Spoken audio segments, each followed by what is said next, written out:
Oh boy. Okay, hello everybody. This is the Sights and Sounds of Earth. I'm going to give everybody a few minutes to get in here. It took me a minute to get going tonight. I just got home not long ago. So just getting things going here. All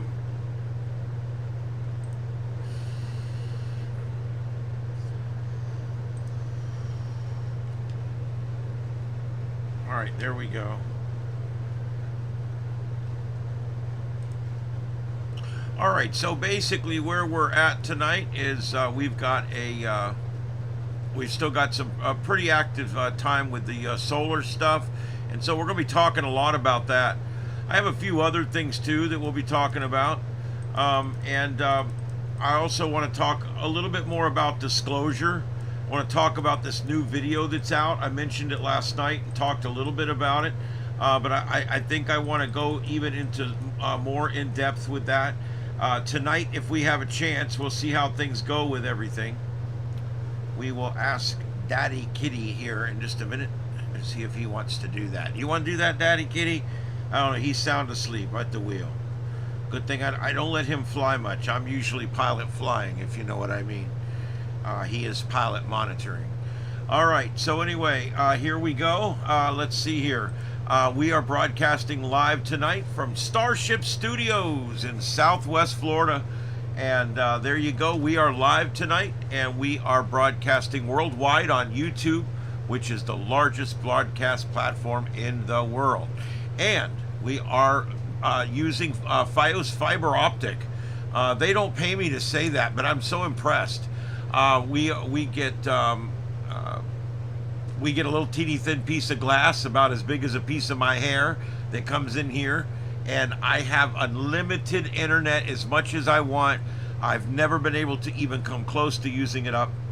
When I have all 8 of my computers broadcasting live in high def, and then I go to a computer that's on a broadcast and do a speed test, I'm still getting 800 or 900 gigabits. So it's just it's amazing. It's absolutely an amazing thing, and it's more internet than I think I probably would ever need, and so that certainly is a positive. All right, couldn't find a lot of video tonight. We got it upper right there. We're watching for auroras. There's already been a couple of outbreaks in the last 24 hours or so, and we're going to talk about why that is in just a minute. The top 2 other ones there, center and left, are just different news sources coming in. And then right above me here, that's Times Square, and that's downtown Portland. That's what we've got. Not a lot going on. I looked specifically for protest video, could not find any. So I guess the one guy with the one sign didn't show up tonight is kind of what I'm getting. So I guess all the YouTubers have nothing else to do tonight.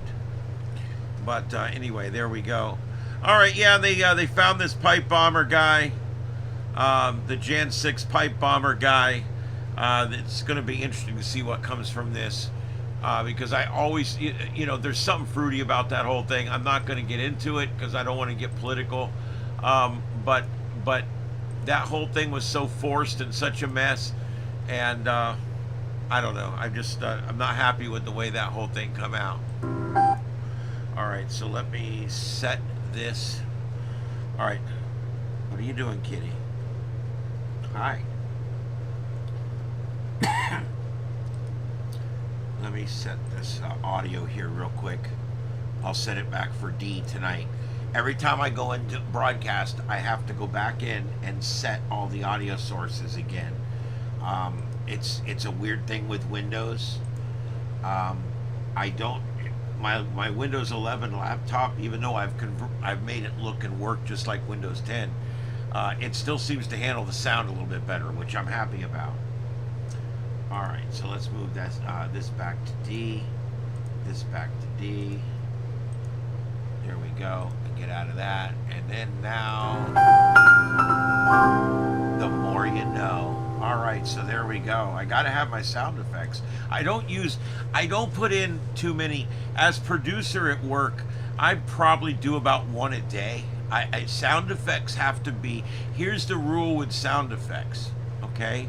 If it's late, it's not. Number 2, timing is everything. Number 3, if you don't make it, you don't make it. Now, these are kind of the rules for sound effects. If you got your sound effect ready and it's perfect timing, then hit it. And so there you go. And that's how you perfectly time,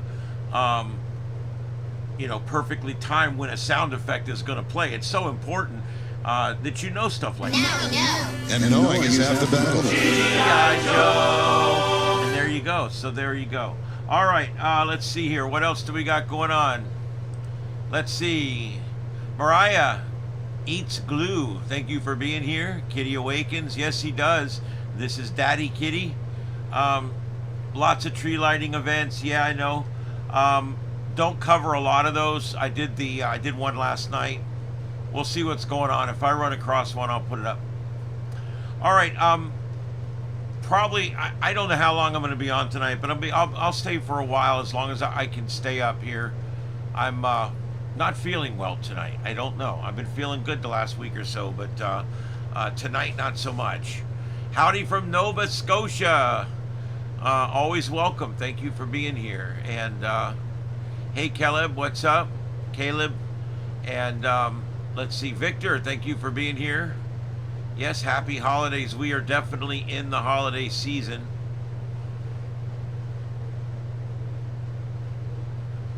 I took Mom to the mall, to the Edison Mall, which is our local mall. It's a big mall. Still a fairly successful mall, considering how a lot of the other malls are going. About 90% occupancy.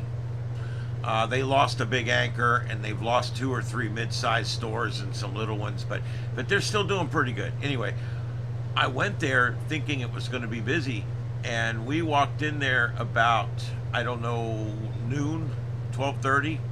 Walked all around the entire mall and walked out, and there was nobody there. It was dead. I was like, wow. I guess because it's after Black Friday, it's the week right after Black Friday. Maybe I guess it's a slow week, but I expected it to be busier in there. You know, as much as I don't buy things in the malls anymore. I haven't really ever bought things in malls. I'm very cheap. I buy all of my clothing at Walmart.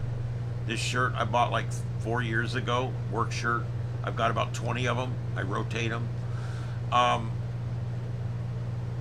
I don't go to the mall for any specific reason, other than if my mom wants to walk, we go walk through the mall. It's good for that. But I don't shop much at the mall. But I do hope that the mall doesn't die. I don't want to see it die. But that being said, I'm part of the reason why it's dying, I guess. I mean, I really never shopped there to begin with, but used to get our school clothes there, and Sears and J.C. Penney's and Moss Brothers, and places like that, Woolworths, McCory's. I used to like going to the mall, especially in the Christmas time. It was always decorated with lots of Christmas lights. The decorations today they pale in comparison to the mall decorations of the 70s and the 80s. When malls were actually seeing their heyday all across the country. Malls seeing 100% occupancy with waiting lists to get in. And everybody paying their rent on time. Lots of people going to the mall. You don't see that anymore. You know, I mean, I don't know. It used to be kind of a thing. I used to love going to malls. When I would go up and spend time with my family in Tampa, I had an aunt and an uncle and a grandma in Tampa. And I would go stay weeks with them in the summertime. And all I ever wanted to do is go to all the different malls. There was like 5 malls in Tampa. There was the University Mall, and then there was the Stadium Mall, and then and I mean, there was some really cool malls there, 2-story malls and different stuff. So I don't want to see the malls go away, but they're going to. They're going to have to reinvent themselves. I've seen a few smart things. The one in Sebring is literally dying. It's down to about 30% occupancy. There's an entire wing that has nothing on it but a dental office. It's sad, but they're doing like rummage weekend where people can bring a table and set up your rummage sale stuff, and people come and they shop at the stores, but they also go. It's kind of like a flea market. Now that's thinking. That is thinking outside the box. That's the kind of thinking that you need to do when your mall is failing. I don't see these malls doing things necessarily that are really that far outside the box. And I think they need to. Another thing that Sebring Mall did, because see, they're in worse shape than any of the other ones that I know about down here. That Sebring Mall is, they've got to be just waiting for contracts to run out, I guess. But where the Kmart was, that's closed up now. See, they still got a movie theater in there. That's good, even though movie theaters are dying too. That's another show. Basically, this mall has 2 anchors that are gone. I think 3 anchors that are gone and 3 that are still there. And but they're thinking outside the box. They did that thing with the flea market thing, and I thought that was cool. They're also working deals with people like, we'll give you the first 2 months for free and the second 2 months and the third and fourth month at half price to kind of help you get going. There's like deals to get you going and get you in the door, and I think that's important too. The food court, the one in Sebring, I think there's 2 restaurants left in the food court, 2. The one in Punta Gorda, Port Charlotte actually, Murdoch Square, whatever it is.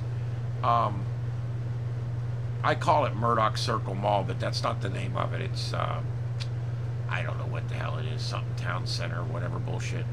That mall's been there for a long time, another fully enclosed mall, and it's at about 60% occupancy and not doing all that well. But yeah, another thing that mall I was going to say, and I lost my train of thought, another thing that mall in Sebring, they turned the Kmart into a storage. You can now go and they blocked off the entrance completely. You would never even know there was a store there. It looks just like a wall at the end. But on the outside, they've got an office and a door, and they rent space. And they've got big spaces, little spaces. And so, hey, that's not so bad. You know, that is thinking outside the box. Because you're not ever going to get 3 more anchors in there. Okay? You're not. And people like that run antique malls, you know, it'd be nice to get an antique mall in there. The problem is you're never going to generate the money they're going to want for that, because that anchor store spot is worth $25,000 a month.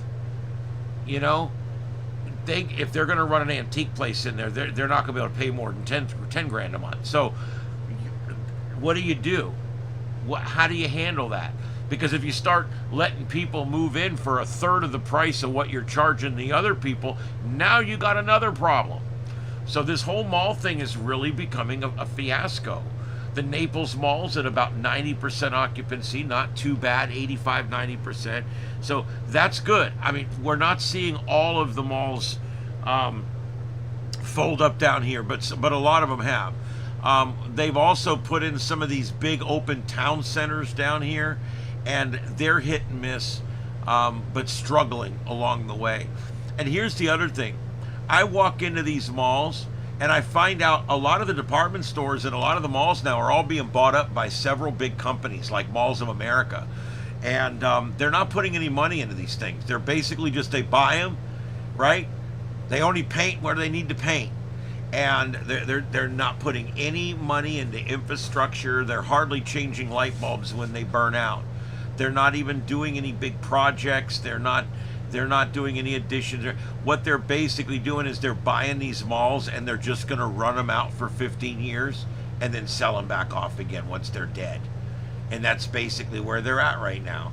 But they're also buying some of these anchor stores. Why? Why would Mall of America buy like JCPenney or something? Why would they do that? Because the anchors, you got to keep the anchors open. Even if you're not selling anything, even if you're not making any money in there, you got to keep the anchors open in order to keep all the smaller and mid-sized stores coming and putting their money and their eggs in that basket. And so what they'll do is they'll keep some of these. See, like Sears went out. That was devastating for every mall. Every mall I visit has a hole where Sears used to be. They've never filled those holes. You want to know why? Sears had the biggest boxes in the business. back in the day, the Sears store was generally the largest space within the mall. They a lot of times had repair shops in there. They a lot of times had upstairs storage where the other ones didn't. They a lot of times had catalog centers and additional like small outlet store things in the back and all kinds of stuff. And so the Searses were the hardest ones once they closed down and Sears moved out. Here you go, you've got this big rundown building. It's 30,000 square feet. Who are you going to rent that to? Because you need to get a lot of money for that space. And so the bottom line is there's nobody that's going to be able to rent that space, not for that kind of money. You see what I mean? So these malls are in a real pickle right now because they can't lower their prices anymore. They're barely hanging on. They're barely paying the light bill. We've got a mall down here, I won't mention which one, that still has hurricane damage from 4 years ago. Broken skylights that are boarded up by unpainted boards from years ago. Drywall that's been mudded and painted, drywall that's been taped and seamed but not mudded or painted all over the mall where all the damage was from the storms and stuff. So a lot of these malls took their insurance money from these storms and they survived on it. And then they just slowly been trying to fix the damage as they go. It's rough right now for malls because the people aren't doing much there. The only activity we saw in the mall at all was about 20 people that were in line in front of GameStop. There must have been some new dumb game come out and some cool new first-person shooter or some shit. Games are cool. I'm not down on games. I have a few I play, but I'm also not a gamer. And the whole fervor that they build up over these new games is ridiculous. Well, the number one reason I would never buy anything in a mall is cost. I know that store, just being in that mall, starts out 10 or 12,000, 15, 20, depending on the size, $1,000 in the hole. And so why would I go to a store that's already starting out tens of thousands of dollars in the hole when I can go on Amazon and I can order the same thing from a store that, other than giving Amazon $2 to ship it, they have no overhead at all. They make it up at their house, they send it to the shipping center, and then when someone orders it, Amazon ships it. They don't do shit. They prepare up 200 of these things. They send them to 5 different distribution centers, and they're done. And then the products sell, boom, you get the product. They have hardly no overhead. You're getting the product a lot cheaper. It's kind of amazing when you think about it. If I were to buy a radio or something in the mall, I found there was this, my mom and I went to a couple over in Miami. We went to a really good one over there, and we went to a really shitty one over there. But the one we went to we really liked. There was an electronics store in there. And I walked in that electronics store, and it was kind of I don't know, it was kind of like half Radio Shack, half flea market, half guitar shop. If all that kind of makes sense. It was kind of a weird place. I walked in, the folks were really nice that were working in there. And I all different ethnicities, all different people working in there, and I walked in and I started asking questions, what's going on here, what's going on there? And they start trying to sell me stuff. It's all, they must get a commission because they were on me like flies on a turd. And I'm like, yeah, well, how much for this, how much for this, how much for this? And I'm sitting there with my phone looking it up on Amazon. And I'm like, okay, how much for that camera right there? Oh, that's $260. Okay, I look it up. It's $120 on Amazon. They're literally ordering this stuff off Amazon, and then they double the price. And it sits in the mall. And I'm just like, I would never buy anything in here. Because I actually would trust Amazon to take my return back before I would trust that company in the mall. And you want to know why? Because when Amazon guarantees your return, if that company doesn't do your return or doesn't guarantee your return, then that company's in trouble with Amazon, and Amazon will make it right. I have never had a problem with a return on Amazon. So I'm just kind of spoiled at this point. Everything, usually, the last big order I put in, I had some stuff that came a day or two late. Wasn't happy about that. Amazon's not perfect. And the reason we're having issues here right now is because they're building a brand new, huge distribution center right here in Fort Myers, which is actually going to make more and more products available to me overnight.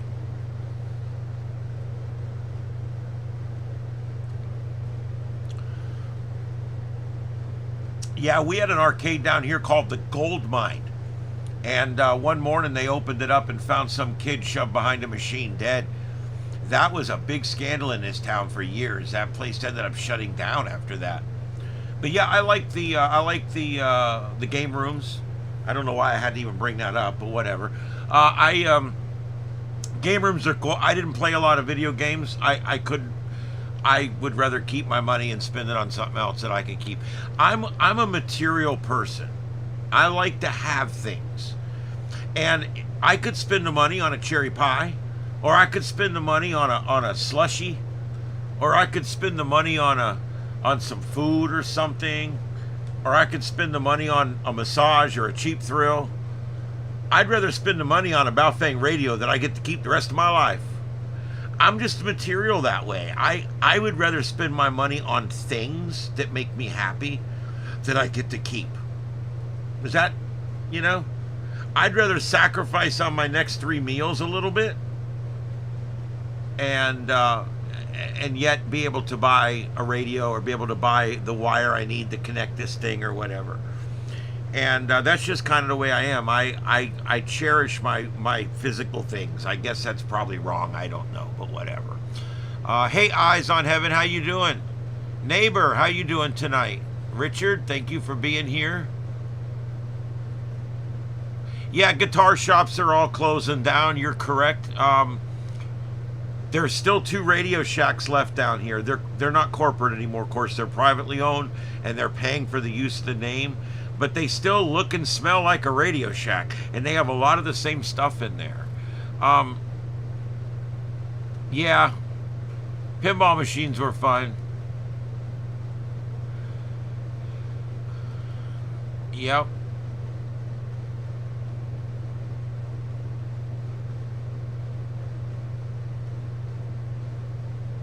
Yeah, Victor, I bought my radio at the Hamfest from HRO. Ham Radio Outlet. I trust those people. Everybody trusts those people. They like them. And I could have ordered it online and they'd have shipped it to my house. But as much as that radio cost, I wanted to literally hand the man cash and have him hand me the radio. And so I bought it at the Hamfest. So, I mean, I'm not saying I'm totally against buying things from people directly, but that's just expensive things like cars and HF radios, which both cost about the same. But when it comes to like all this little cheap stuff, I'll wait the one day to get it half the cost or a third of the cost. That electronics shop, like I said, that stuff was all double. It was almost exactly double whatever it was on Amazon, and that's literally what they were doing.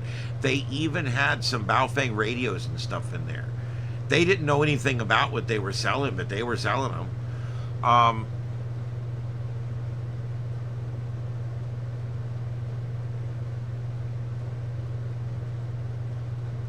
Well, they tried to become a computer store first, and then they became the cell phone store. And then I don't know if you remember, there was a time when they tried to be the toy store. They literally tried to be Toys R Us for the smart kids. They also tried to be the TRS-80, the whole trash computer era. And then of course after that the cell phone. They tried to be the cell phone broker. They even did multiple companies for a while.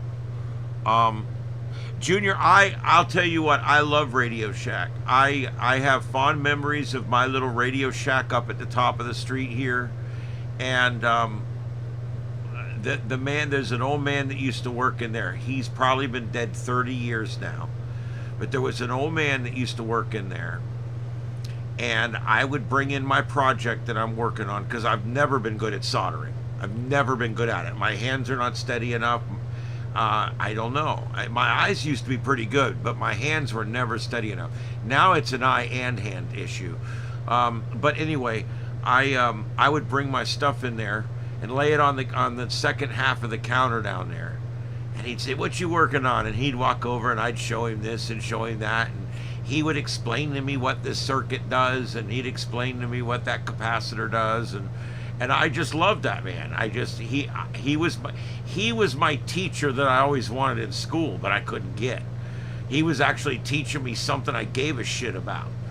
And he would start soldering my shit up, and if a customer came in, he would stop and put down the soldering gun and walk over and sell the customer a radio or whatever they wanted. And then, and I would just look around or whatever. I'd have a few dollars in my pocket. I'd always pick some little plug or adapter or wire or pilot light or something that I'd bring home with me that I could use in a project.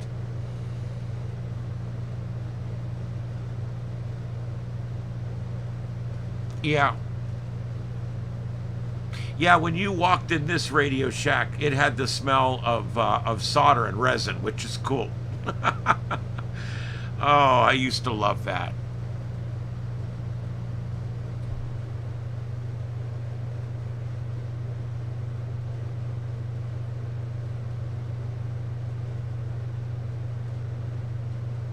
Yep, I agree.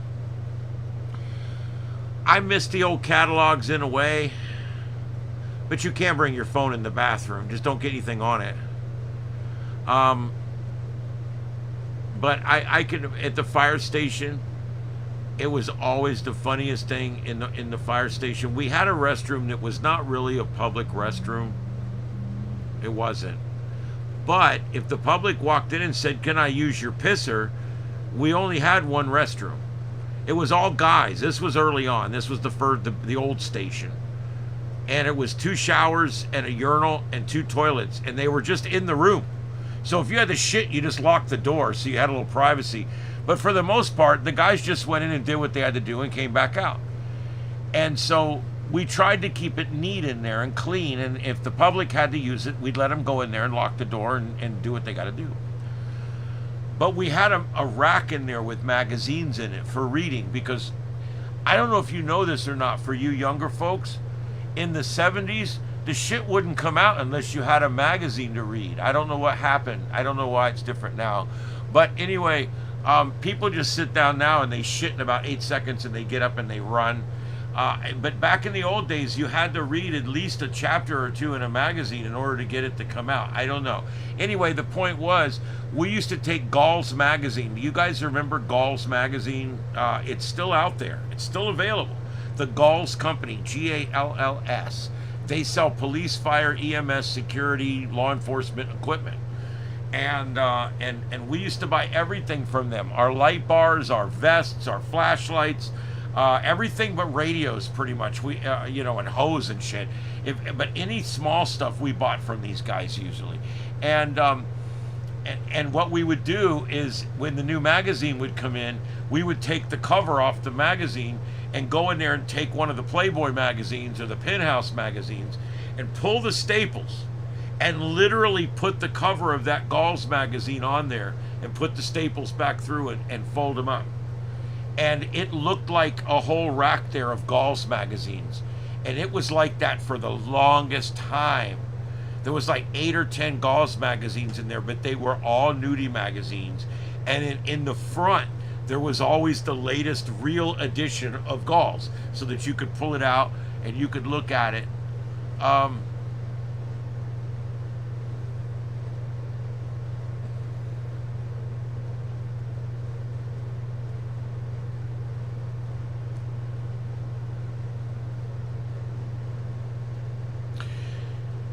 I do agree with that in a way, Sludgeon. The best businesses are businesses where the owner did it himself first, and that he slowly built the business around his own labor and expertise. those make the best local businesses. We have some big local businesses here that were started a very long time ago, 3 generations ago. Kobe Cooling, for instance. They've been in this town 70 years or some shit. They're on their 3rd or 4th generation of Kobe's coming out and fixing your AC. They got a fleet now. They're all ASE certified mechanics, the whole bit. He runs a great business. But his grandfather started with 1 truck and 1 set of gauges.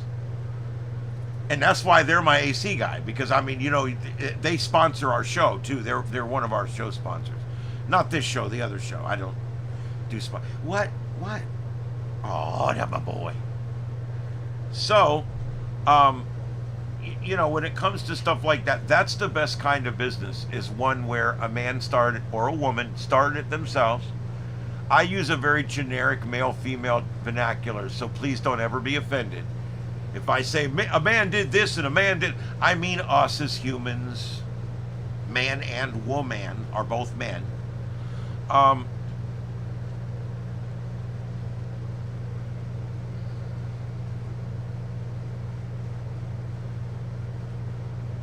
Yeah.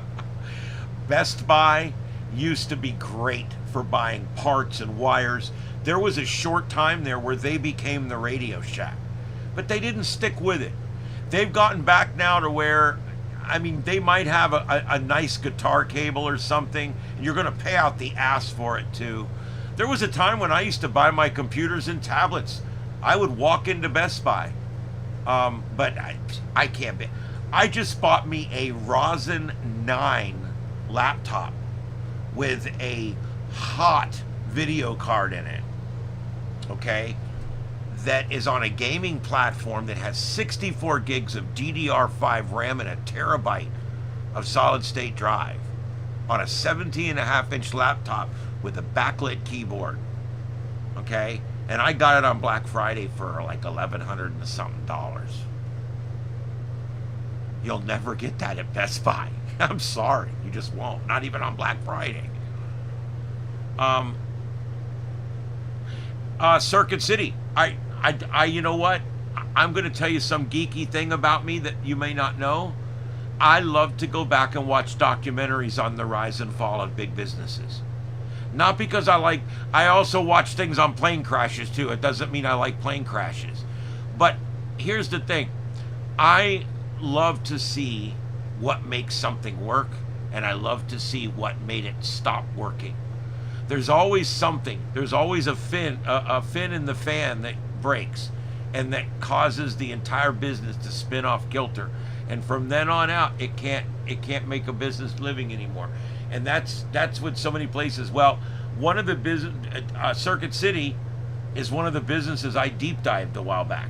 Deep dove, I guess you would say, a while back. And very interesting. They did a special thing here in Fort Myers when the Circuit City closed. I think the video's online.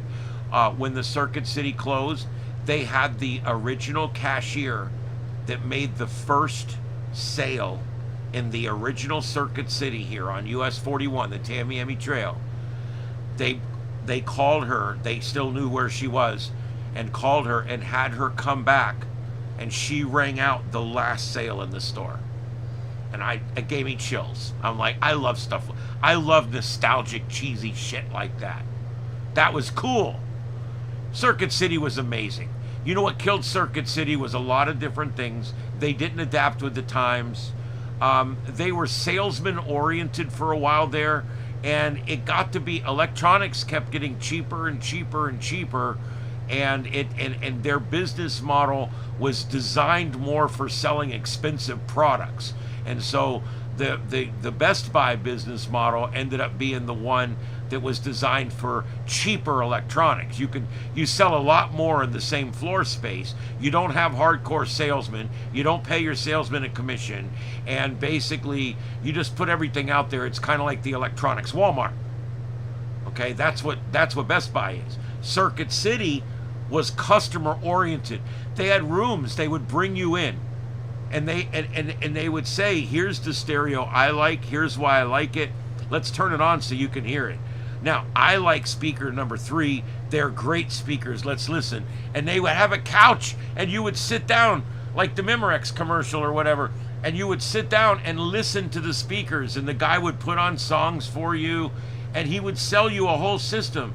And then you would drive around back, and they would install it in your car for you. Circuit City was awesome. I loved Circuit City. It was more like a department store inside. You know, black ceiling, you know, spotlight lit, kind of a cross between a Sears and a Target with electronics. And I don't know, I kind of liked, I really liked Circuit City. It's another one I kind of miss. Best Buy, I kind of miss Best Buy because it's different now. I don't go in there no more, but I used to. Hold on, I got a cat wanting in. Is that you, Mama? Come on, Mama. Come on, baby, here.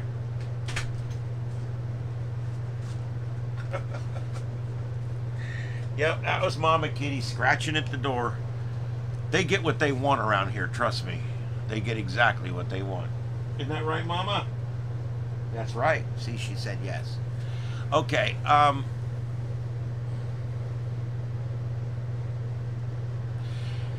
yeah, it was neat when you owned your music, but you still kind of can easy enough. I mean, I've got all kinds of music here that I still have it. It's still here. I don't know. Did they ever rent them? I know they've always sold them. Oh, look at these two. Aw. Yeah. Oh, a little love fest going on here, guys. Sorry. Excuse me, guys. I just put on the porno music. 40 gigabytes. I had one that was 40 megabytes. My first computer was a Commodore 64. I got it in 1986. It played on my little color Sony TV that I had because it didn't have a monitor. It had a TV plug, and it came up on channel 3 because there was a little converter box. And I had the Commodore 64. I had the 1401 printer, I think it was, the 1801 hard drive, whatever it was. I don't know. I get the numbers mixed up. But yeah, I used to do 64 carats of memory, guys. 64 carats. There's 1,000 carats in a bit, 1,000 bits in a byte, 1,000 bytes in a megabyte, and a kilobyte, 1,000 kilobytes in a megabyte, 1,000 megabytes in a gigabyte, 1,000 gigabytes in a terabyte, and then there's 1,000 terabytes in a Google byte. So you can see where we are here. My computer here is 100 trillion times faster than my first Commodore 64 computer was. I mean, when you start looking at the numbers, it's 15, 20 zeros or something. It's just some crazy number. Yep. Yeah, my first modem was 300 baud. Commodore 64, 300 baud. I used to dial into a thing called the Lee County Jail, and it was like a bulletin board. You could go in and leave messages for people, and people could leave messages for you. I think one day they'll call that email. Anyway, it was kind of cool. Yeah, 4 megabyte. I remember we had megs of RAM. It was all megs of RAM. And I remember back when a megabyte of RAM was about $40. And if you wanted 40 megabytes of RAM, that was $150 worth of RAM. This shit was not cheap back then. Nowadays, I got 64 gigabytes of DDR5 RAM, which means you can access my RAM thousands of times faster than you could access what's on that RAM that you're talking about. It's not just the amount it holds, but the speed that you can access the data on it is also very important. I feel like I'm doing a zoo show here or something. What do you think? Am I doing like a zoo show?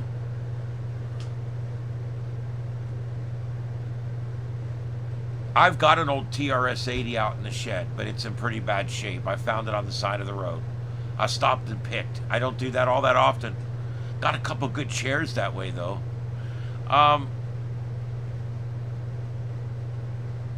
My first modem was a Pigeon. Yes, yes.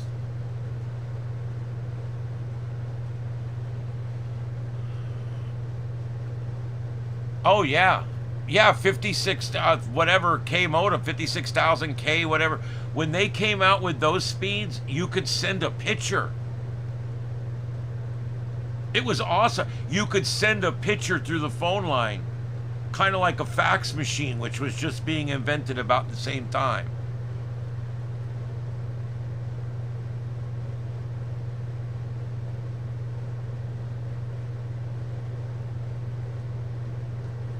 Yeah, well, the truth is, Richard, we could be to Mars right now, but the government's not going to pay for it. The days of government completely funding spaceflight are over. The government's dumped billions and billions and trillions of dollars on NASA over the years. And NASA's produced some nice things. We went to the moon, shuttles. We only crashed a couple of them. And it was a pretty good run. And, the whole space station, cooperative effort, all that horse shit. But, I mean, we've done some decent stuff for the money.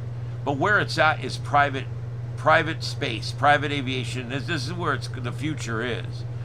And the reason we haven't gone to Mars is because we have to find a way to make Mars profitable.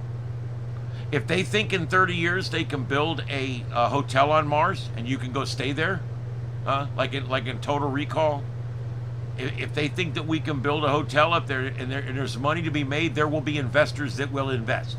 There's a lot of young investors that are looking for this kind of investment. But you have to have a plan and you have to be able to get investors at this point. And the kind of money we're talking about investing is like Elon Musk kind of money. I mean, it's big money. And so the reason we haven't gone to Mars is not necessarily as much that we haven't developed the computer or the technological or the mechanical skill, as much as we haven't developed a financial reason to actually go. Sorry, but that's kind of, it is what it is. I'm not saying you're wrong. I'm just saying a lot of it is because until you can find a reason to go financially, it's not going to go. We went to the moon 5 or 6 times. Why didn't we go back? Well, a lot of people think it's Data's head. If you've never studied that, look up Data's head. They found a rock down in a crater. They went off the radio for 25 minutes. They retrieved the rock. They came back. We canceled and scrubbed 3 other missions, and we never went back to the moon. Why is that? Something they found on that last mission, I would assume. But the truth probably is we found a way to make money there. We had beat the Russians.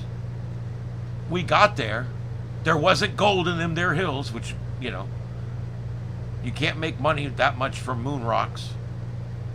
Because once you start bringing them back, they won't be worth much very long. And there's nothing to make money on. Now, if we get to the point where we can build a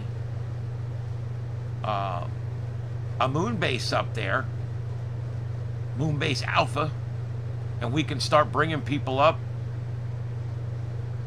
stay at the hotel for $100,000 a night, and we can pay for expanding the hotel by allowing guests to come stay in the hotel. That would be a good way to do it. Or harvesting helium-3 out of the bottom of these craters and stuff. There's got to be some way that we can make money from the moon. But we have to make money from the moon to get to Mars. We make money on Mars, we get to other places. People got to realize the day of government running spaceflight is over. The private sector is going to have to do it. The only reason government ever got involved in space was because they found the Russians were doing it. It's dick size. The whole space race was dick size.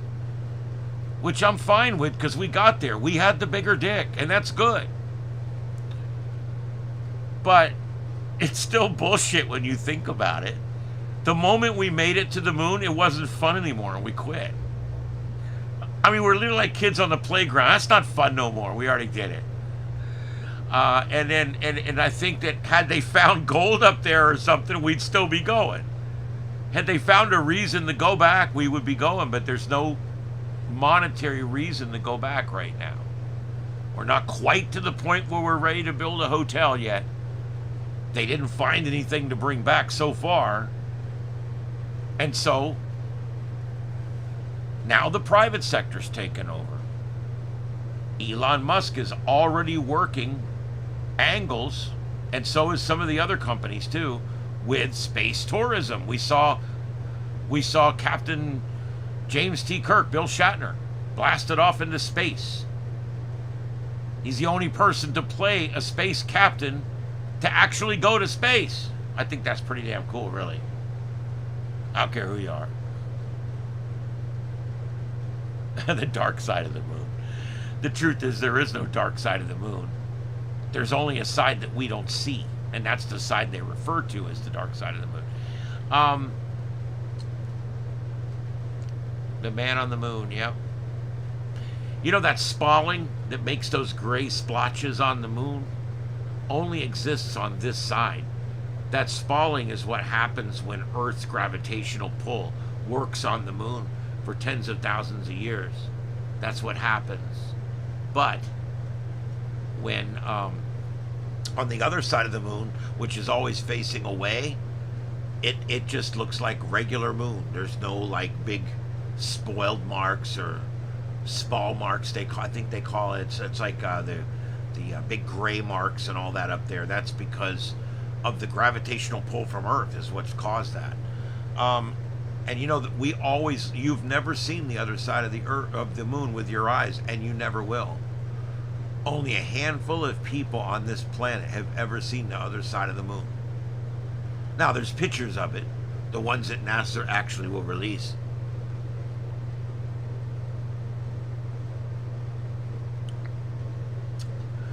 It is a big influence on the Earth. It's also a large object. You know, I don't think any kind of mining we'd be able to do in the next 100 years would hurt it. But I do see your point. We always overdo everything. The moon's not only important to humans, the moon is what created humans. If it wasn't for the tidal cycles, the ebb and flow of tides, we never would have spawned from that primordial slough. It never would have happened. It was the Earth-Moon relationship that created what we have today. And that's why so many things from our calendar to our menstrual cycles are all based on about the same orbital path as the moon. It's kind of strange, isn't it? It's because the moon really is our clock, it's our time. Even though the sun, when the sun goes up and down, that's the rotation of the planet. But many of our circadian rhythms, many of our other things that happen that we can't explain, happen because of the moon in a certain position, not the sun. And so that's what's so cool about the moon. The moon is, it actually is the reason we exist. We could have the sun and the earth, and this earth would still be spinning around and there would be no life. But because of that moon, a moon, and here's the spooky part, a moon placed in the perfect orbit that doesn't spin.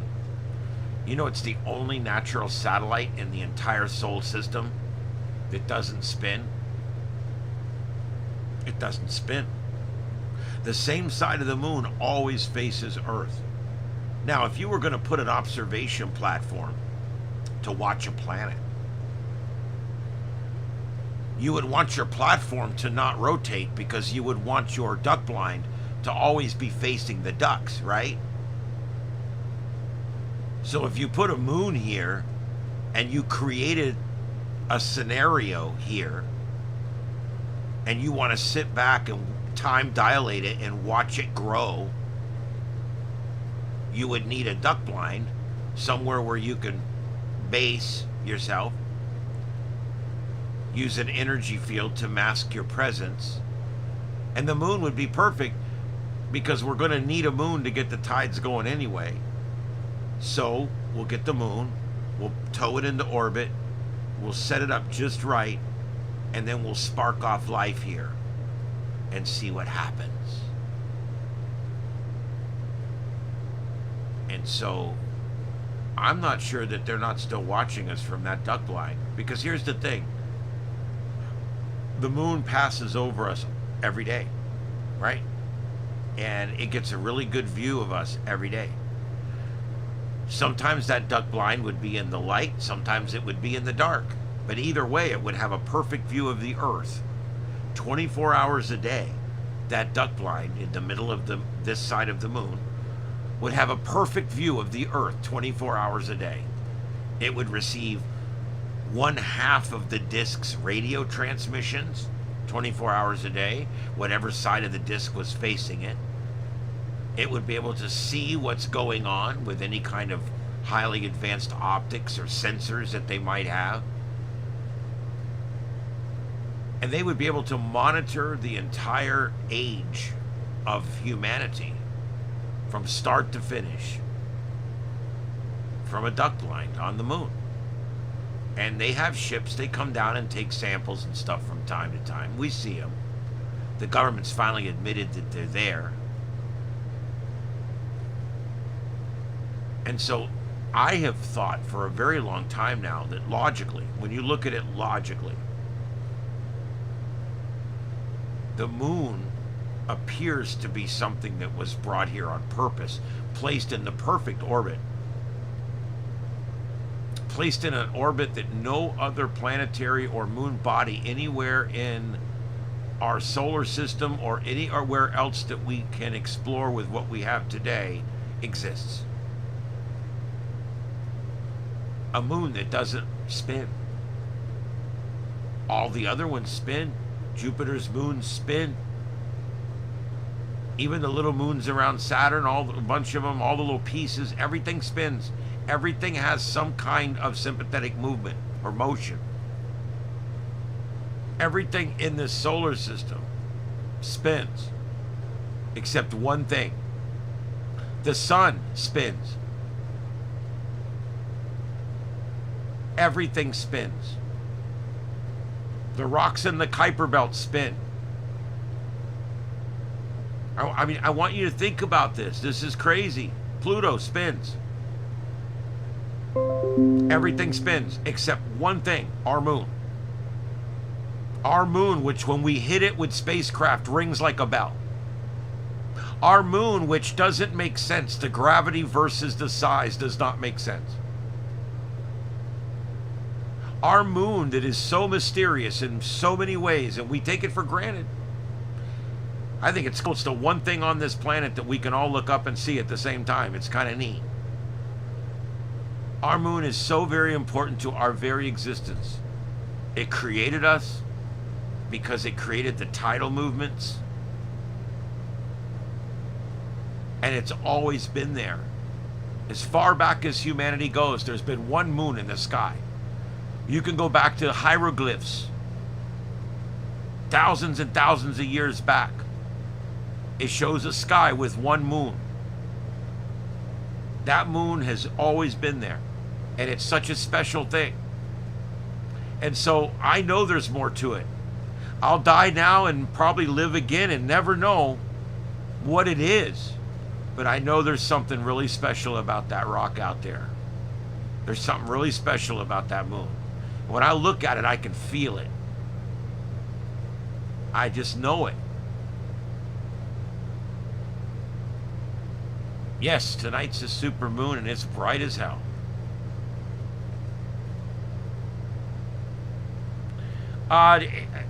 Technically, in relation, the moon is a satellite around Earth, and its relationship with Earth does not rotate. It does not rotate. It goes around Earth, but it does not rotate. The same side of the moon always faces Earth. It goes like this. So because it goes like that, it doesn't spin. It goes around Earth, but the same side is always facing Earth. So in relation to Earth, which is its parent, it does not spin. But I see what you mean. I mean, I get what you're saying. If you were on the moon, you would see all different parts of the sky, just like if you were on the Earth. I get that. But in relation to its parent, it does not spin. It's the only thing that does not spin.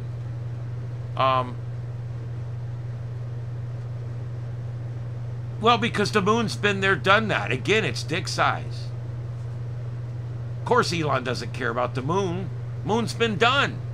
Been there, done that. Got the t-shirt. Of course he wants Mars. I want Mars. The only thing I regret is I'm too old to go.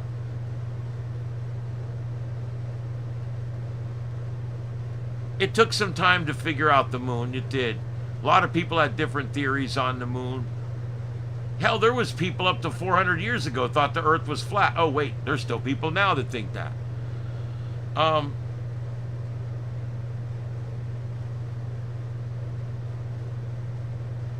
I know solar eclipses are the big thing.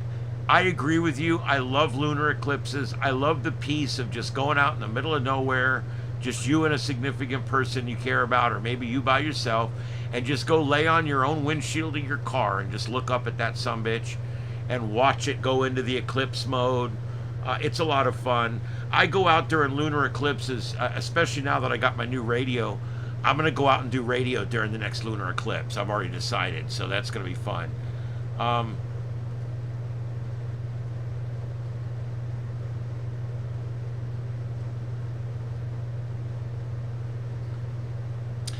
Yeah, that's why, see, Hag, that's why a lot of people believe that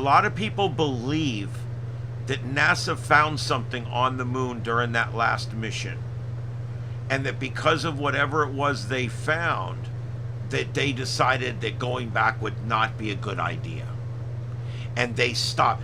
They had the next ship already being built, the one behind that already, all the parts being manufactured, and the one behind that already on the drawing board. So they had no plans to stop the moon missions until that last moon mission where everything stopped. And I don't know what they found or what they decided. Maybe they just decided, hey, there's no reason to go back up there. We beat the Russians, screw them. Maybe that's what they thought. I don't know. But suddenly, with ships already being, one being assembled, the other one being parts coming in, and the third one on the drawing board, they canceled it all. Millions of dollars in. And just didn't go back.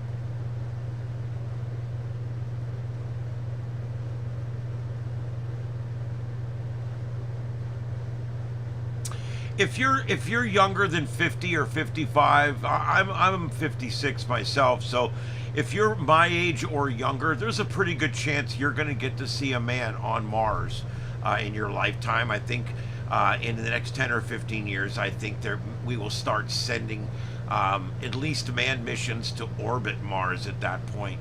But there will be missions to Mars for sure. A lot of the tech and a lot of the things that you saw in The Martian, which of course we talked about the other night, it's one of my favorite movies of all time because they stuck so close to the real science. That movie, I think, is very similar to what it's actually going to be like. We're gonna have to, first of all, make sure that we can send men up. And when I say men, I mean us humans.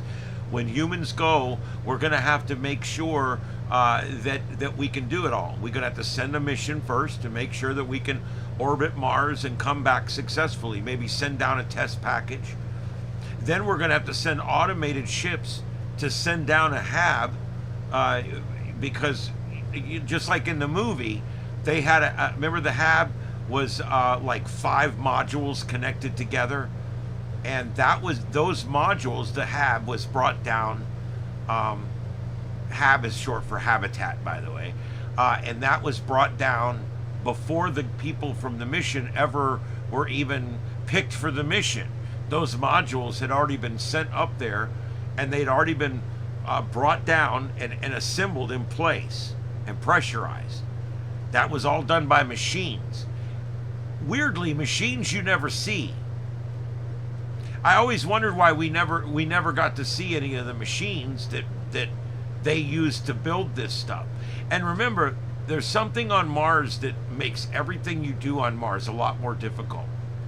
When you're on Mars and you talk to someone on Earth, you're not right around the corner. See, when we were on the moon, as long as we were on the Earth-facing side of the moon, you could talk to Earth and there was only a few second delay. Wasn't that big a deal. A couple seconds, you hardly noticed. Mars is a whole different can of worms. Depending on where Mars is in the orbit, Mars can be anywhere from 12 minutes all the way up to, I think, 48 minutes or something delay. Because the radio transmissions travel through space and through the atmosphere at the speed of light. Well, the speed of light, if Mars is on the other side of the sun, on the other side of the solar system, okay, then that radio transmission has to travel across the solar system. And it can be 30, 40 minutes. And so, let's say it's 25 minutes. You tell them, NASA, I need to do this. What do you think? 25 minutes later, NASA hears, NASA, I need to do this. What do you think? And then NASA has to come up with an answer. Get our people together. Let's get a meeting together. Let's figure out how are we going to build this scrubber thing. Okay. And then they go back and they say, okay, here's the procedure. Number 1, number 2, number 3. And then it's 25 more minutes all the way back to Mars. And then at that point, they'll get the instructions and can begin to do the instructions. So you can see where very simple operations can take a very long time. That's why when he found that little Mars rover, remember that? He found the Mars lander with the little rover thing. And he was able to bring that back and hack into it in order to communicate. He had to come up with a way to communicate using the spinning camera on that thing. That was pretty cool. And the alphabet had too many letters, so they used ASCII code, which is really cool. It's kind of a scientific alphabet. And the way they had to set it all up, and he had to wait for the response to come in and then, send it again. And I thought that movie was just so intelligent, so smart. Hey Heath, how's it going, buddy?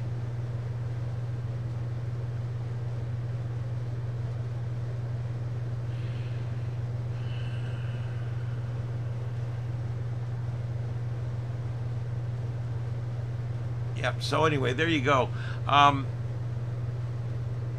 But yeah, that's the bottom line. Mars, it presents a lot of problems. Mars can be really close to us, and Mars can be really far away. In fact, during a certain cycle of the solar cycle, when it's on the other side of the solar system and we're on this side of the solar system, there's a period of time where we would lose contact completely with Mars because they would be on the other side of the sun. And we would not be able to transmit a powerful enough signal to be stronger than the sun. And since all communications from that distance are going to have to be done by a directional antenna, you can't aim your antenna directly into the sun and try to hear something that's on the other side of it. Forget about it. So if you put people up there, you're going to have to put them up there in such a way that they're either going to have to be prepared for the fact that they're going to have, I don't know, weeks without contact during this period of time. Maybe we need to plan missions around that.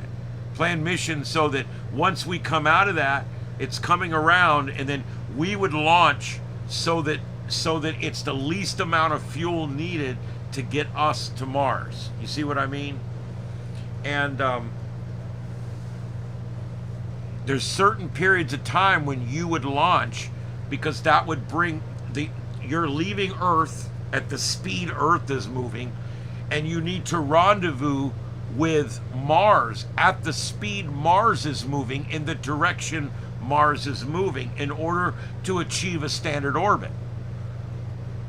This shit's complicated, and it's got to all be figured out. So they figure out, and they did this in The Martian, what's the best time to leave so that we can have the least amount of fuel needed to make a rendezvous. And that was what the problem was when they when they were setting up to go back and get him and all that. The reason they couldn't just blast off a new ship and go get him is A, it takes a long time to build those things and get them on a launch pad.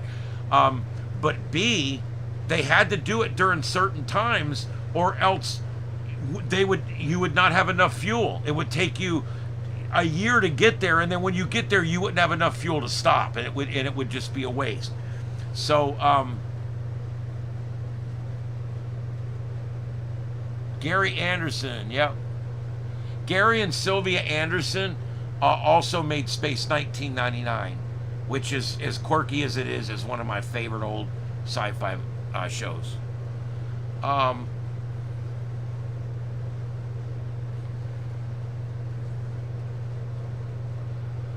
Well, and I'm sure that's probably a good possibility. We could do that. We could put a spacecraft either ahead of us or behind us in our orbit, and that would allow us to have a repeater, basically. Yeah, I'm sure by the time we do this, they would probably be able to do that. Like I said, they would have to work out some way around it. That would be another good way around it. Could be a total blackout for weeks unless they come up with a plan. Yeah.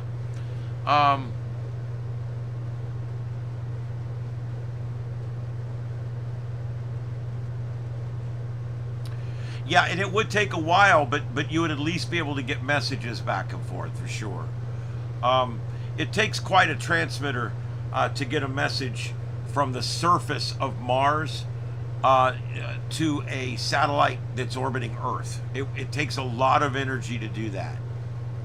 And when they do it, they generally send a transmission at a very high wattage. Depending on what frequency they're using, they'll send it at a very high wattage, and they'll only send it for like a millisecond or two.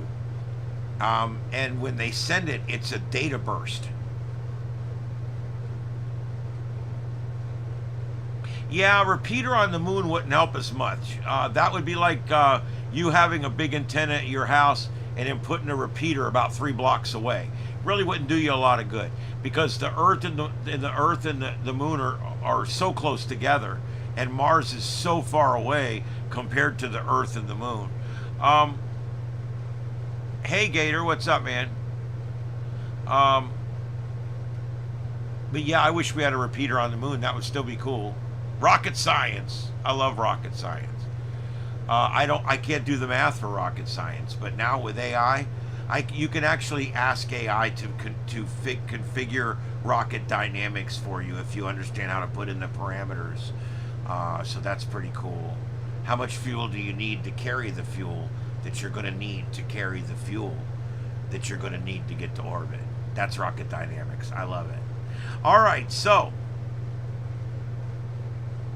that's a lot of rain moving through, but as you guys can see, there's currently no warnings out right now.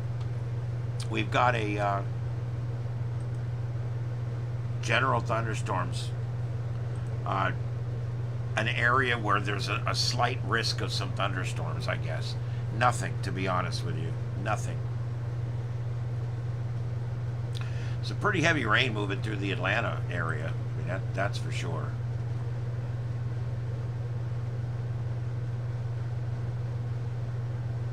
Bartow County Fire Station number 9. It doesn't look like their camera's working. Bartow County Fire and Emergency Management. There you go. Oh, there's somebody out there with a blinking light. But there you go. That's the scene west of Atlanta right now, where the rain is coming down.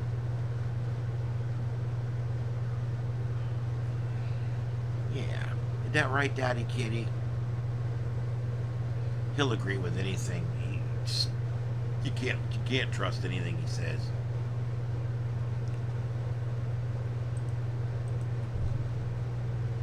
All right, so what else do we got going on tonight, guys? If there's anything you'd like me to mention or hit on, just throw it in there. I will tell you right now, we had a G3 storm yesterday. So far, in the last 24 hours, this time we've only had a G1 storm, and they're now not predicting any big storms right away. However, that's in the short term. We've got this huge cluster of sunspots out here that continues to persist. Let me see if they put anything new on here.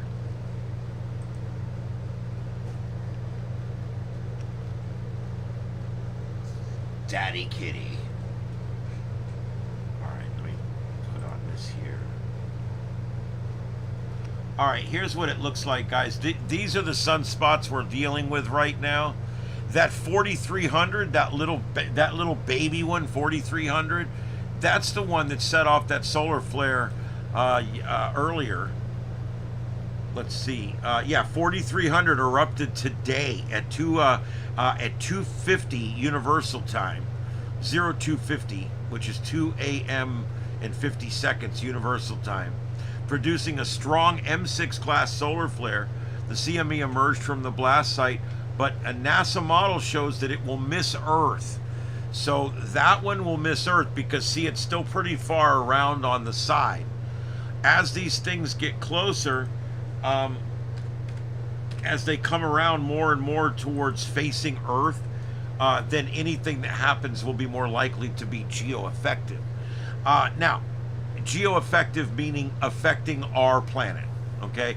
And you can see there at the very top of that little square there, 4299. That's the one that blasted off the other day during the show about 4 nights ago. And it was coming right around the eastern limb there during the show. And then at the bottom there, so we've already dealt with some of these other ones. Down at the bottom there, that's the big cluster. They've actually named that one on the side there 4298. They've given it its own number. I don't know if you noticed that. Yesterday we had 96 and 94, but now they've gone ahead and named it 98. I presume because it's far enough away. So basically we have three huge clusters of sunspots moving across the disk. In the next 36 to 48 hours, these will be looking directly at Earth, meaning that whatever comes out of these things will be geo-effective. It'll hit the Earth directly, and our shields are going to have to take it. Why do I think the moon rings like a bell when something hits it? I don't know. Other than it's possibly an artificial body, or we don't understand the composition of it, which is probably more likely. That we just don't understand the composition of it. That could be.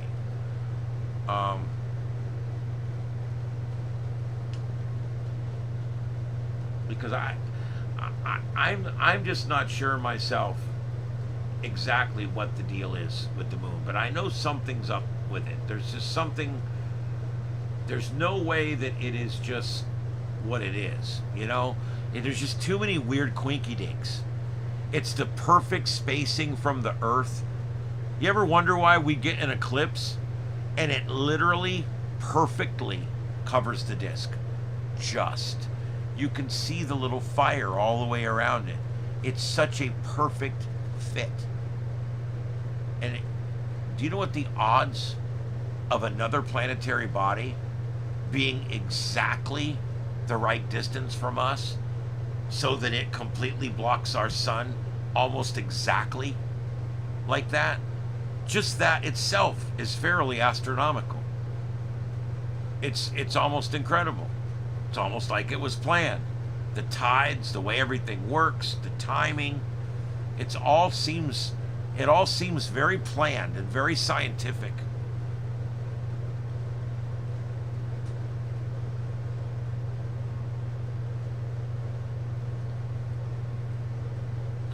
Hey, the Upper Ohio Valley. Hey, Willie, thanks for coming in, man. I appreciate it. We're here every night at 9 o'clock. And Kevin, thank you, both you guys, everybody. We try pretty hard to put on a nice little show here for you guys. We do everything from news and weather, storm chasers, amateur radio, science, space weather, space travel, science fiction shows. I do a little bit of all of that. I try to stay away from the politics and do more science, but I'll go wherever we have to go.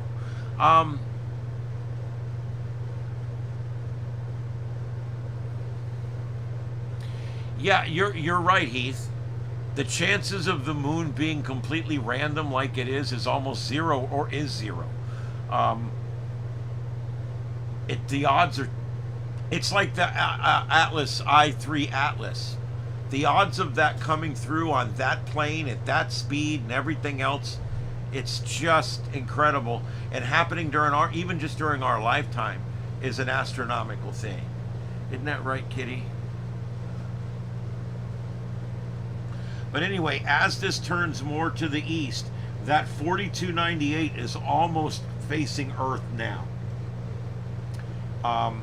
The center line on this thing is right about here. So that thing's almost to the center line, and as it's right where it is right now, if 4298 were to go off right now, it's a direct hit. It's coming in.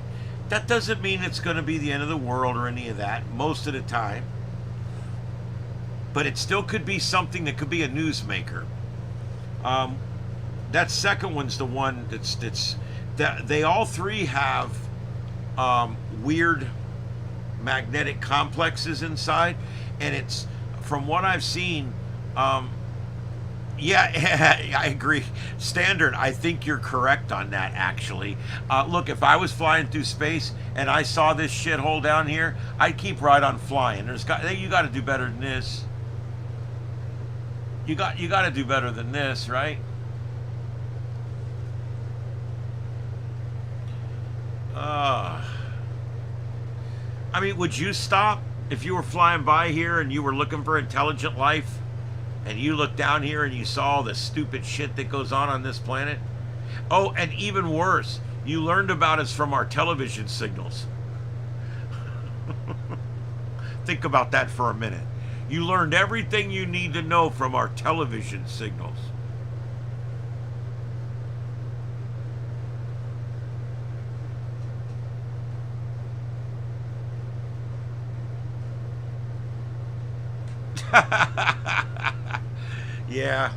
Yeah, on ham radio they talk about a lot of spots, but it's mostly age spots and liver spots. Yeah, there you go. All right, what else do we got going on out there, guys? Anything else you guys want to talk about? I'm gonna open it up to you guys for a few minutes here to see what else we got going on. Let me get this turned back off here. There we go.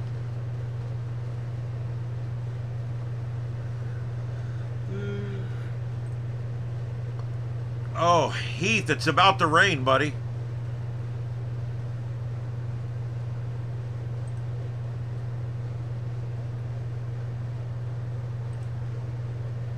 There's up near Heath's house. It's about to rain. I missed those mountains already. Kitty, come on. God. Not now, I got a headache.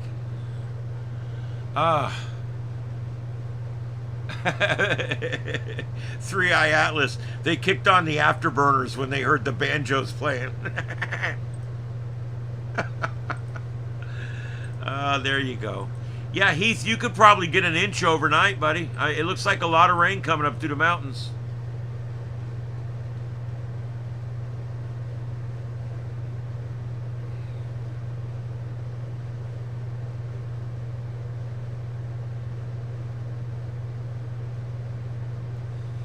Well, you can see there. I mean, it looks pretty good. It almost looks like you should be getting some right now. It's hard, though. The radar doesn't work right in the mountains. I don't know if you guys know that or not. Radar does not show accurately in the tall mountains. It still shows, but it's not perfect. It'll miss things. It'll show things as being a little more severe than they are. But the worst thing is, it'll show things as not being there at all. and there's a big thunderstorm sitting there. So every now and then, I've been up at my cabin there where you see the circle on the map there. That's my cabin. I've been there at my cabin when it showed just light rain like this, and we've got a raging thunderstorm with 40-mile-an-hour winds going on. Was that you guys meowing, or there's another cat out there? Oh, yeah. Is it cool? I don't think it's cold enough for snow, is it? I mean, because what you're looking at there could be snow if the temperature drops enough tonight. Eddie?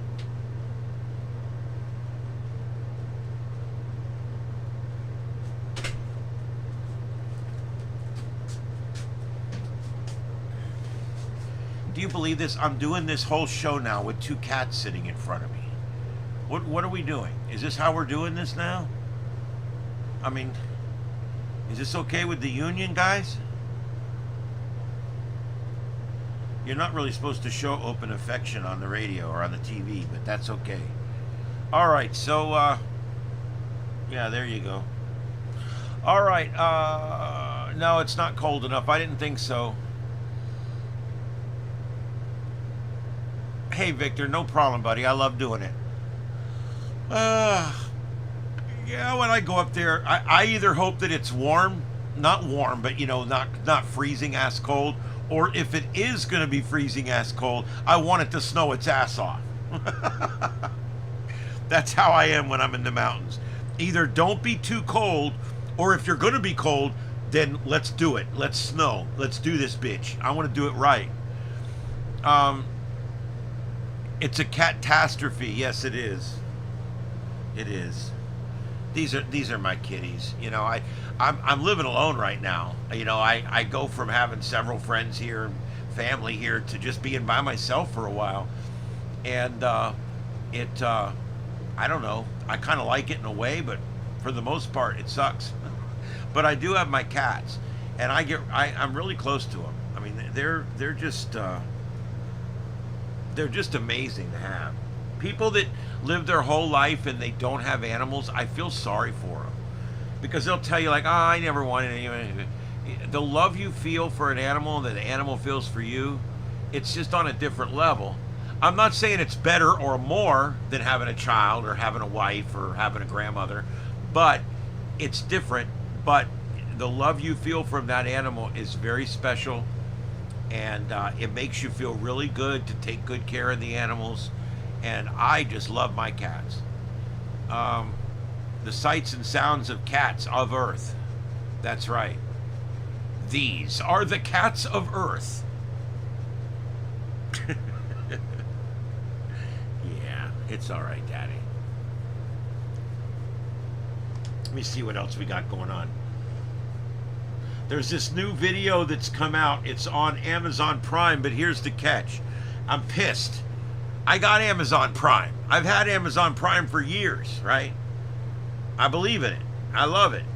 However, they're carrying this new UFO documentary. It pulls back the curtain on psychological operations and all the stuff that the government's done over the years to hide the UFO phenomenon from us. And so that's basically what this is. And it is a documentary. Marco Rubio, it has a big part in it. The government has been allowed to participate in it. They have interviewed a bunch of different people. Secretary of State Marco Rubio, among 34 government officials featured in the movie called The Age of Disclosure. The decades-long mystery surrounding strange and unknown objects spotted throughout the skies has long remained under classification and shielded from the American public. However, the shroud of secrecy is being removed in a new documentary called The Age of Disclosure. For a very long time, the public, Congress, and even the president have been kept out of the loop on this subject. Director Dan Farah told Fox News' Brett Baer, in the last few years, senior members of Congress, senior members of the administration, thanks to whistleblowers, have found out what's been going on, and they are now in pursuit of the truth for themselves and for the American people. Filmed over the course of 3 years, this documentary includes interviews with 34 senior members of the U.S. government, including Secretary of State Marco Rubio, to pull back the curtain on the alleged 80-year global cover-up of non-human intelligent potentially existing on other planets.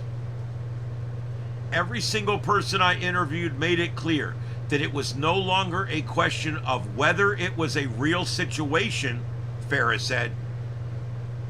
It's a very real situation. This documentary was not about, is UFOs real? Is aliens real? Did we recover crash site? Was Roswell real? This is about it. It is real. They come right out the beginning and say all this is real. It's being confirmed now. The government's coming out. It may be a while before we get it all, but we will get it all. And you're going to eventually find out, ladies and gentlemen. You heard it from these lips right here first on this channel, or maybe you didn't. Maybe you heard it somewhere else too, but I've been saying this for a very long time. The solid state technology that we use today, that we are recreating our own technology and our own intelligence and our own brains with today, the solid state technology came from the crash at Roswell. This crash happened. 10 years later, they developed solid state technology. We have a quantum leap. We've had a bunch of quantum leaps. And I think the next quantum leap is coming. That's why this disclosure is happening right now. And I think the next one's going to be gravity manipulation, inertial dampening. If we can conquer that, look, with AI and gravity manipulation, we literally could have a society where most people don't even have to work. I know that sounds crazy, but you could go work 10 hours a week. Everybody in this whole country could work 10 hours a week, and we'd all make our living. We'd all have our house and our robot. I know it sounds crazy, but I want you to think about something. The ability to manipulate the weight of something changes everything. Because the moment that I can build a big square deck, okay? I build a big square deck, and I fill it full of containers, like they do on the ships, container ships, right? And then I energize an electrical field, and that thing becomes zero gravity. And then I lift it up. I use thrusters. Psst, psst, psst. Lift it up in the air. At 5 miles an hour. It'll take a week to get there. That's fine. That's fine. It'll arrive in California a week from now. With all that stuff there, all very safe. Went really slow. And when it arrives there, that thing lands down on the ground. Everything comes. These devices come and pick up these things. With zero gravity, a little drone comes and lands on top of the thing and literally just lifts it up and carries it over to where it needs to go. Because remember, we now know how to make things weightless. If that is coming, that is another huge quantum leap.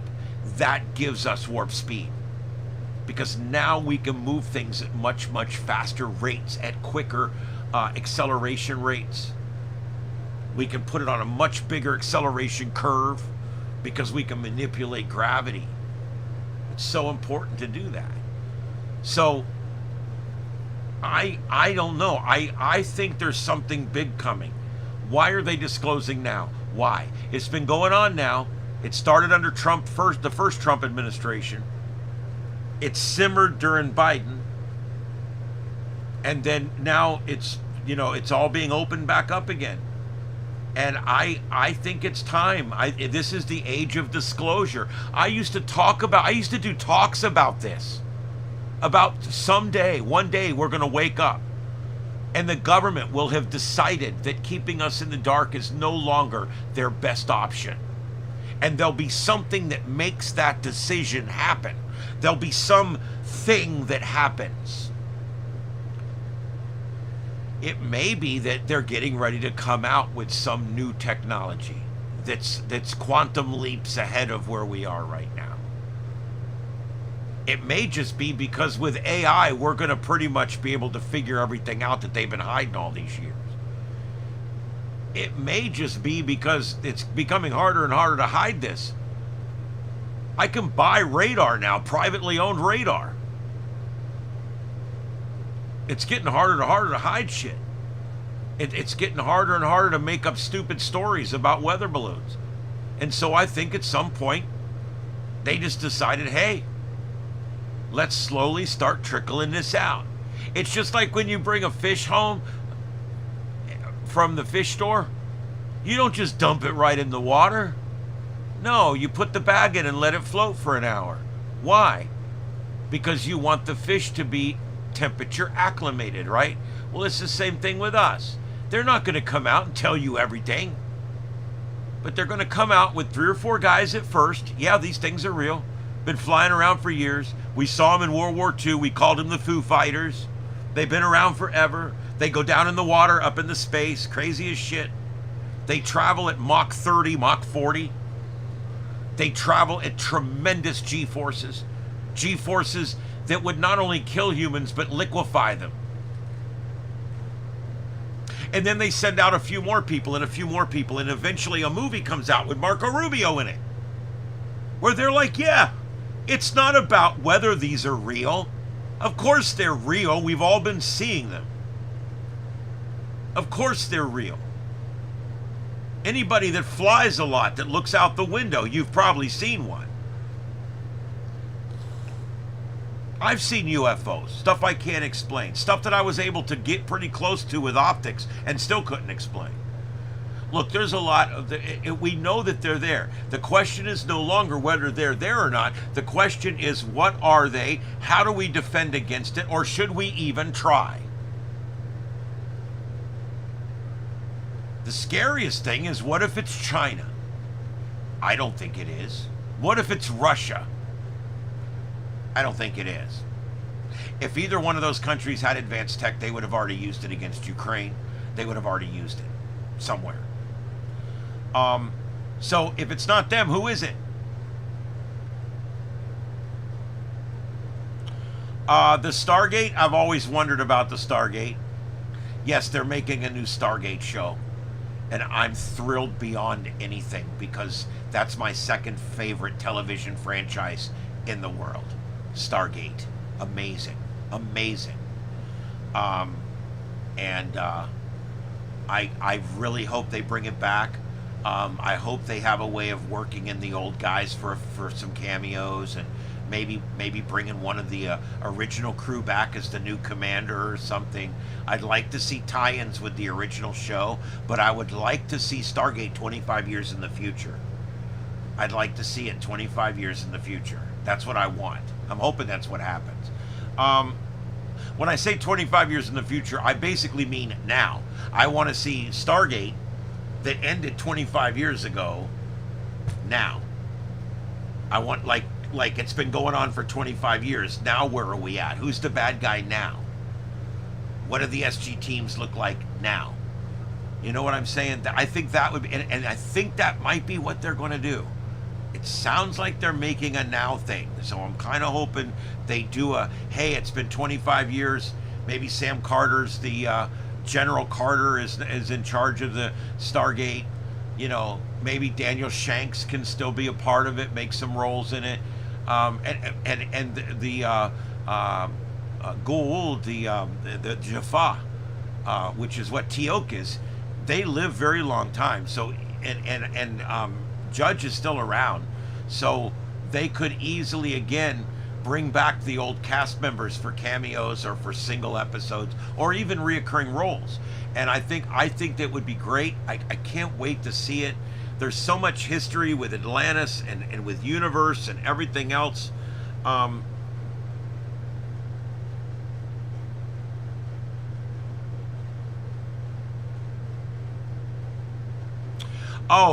You know what? I led.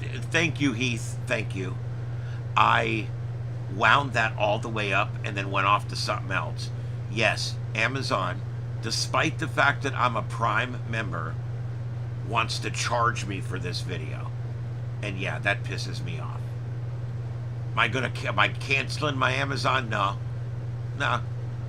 But it is definitely a check on the red side, if you know what I mean. I don't like that.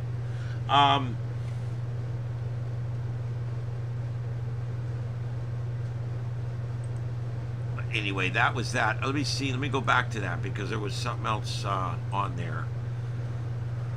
Oh, damn it. Where did it go? Let's see here.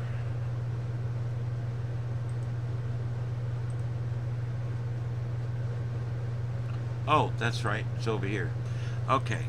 I don't have cats here now, so I can actually see what's going on.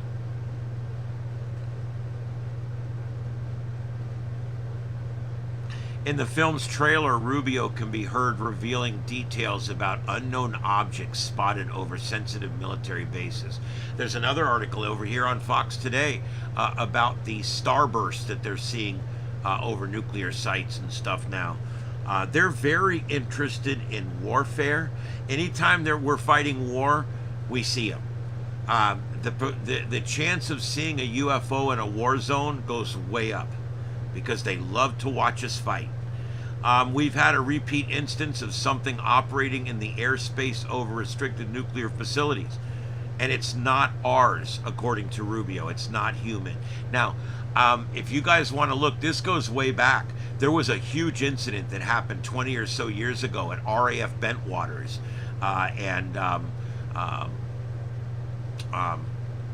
Linda Moulton Howe, LMH, Linda Moulton Howe, comes on and talks on Coast to Coast AM all the time with George Norrie.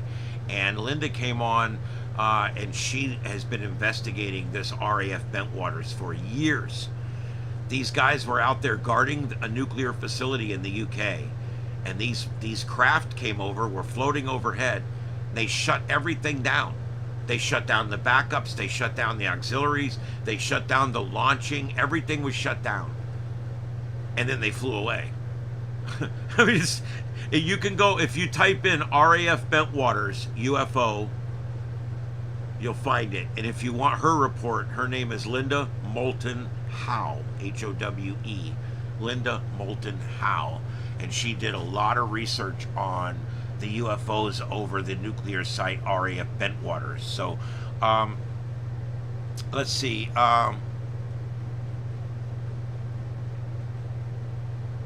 Well, neighbor, I probably need them myself, to be honest. I'm having a hard time intermediate, and I don't want bifocals, so we're all dealing with this, trust me.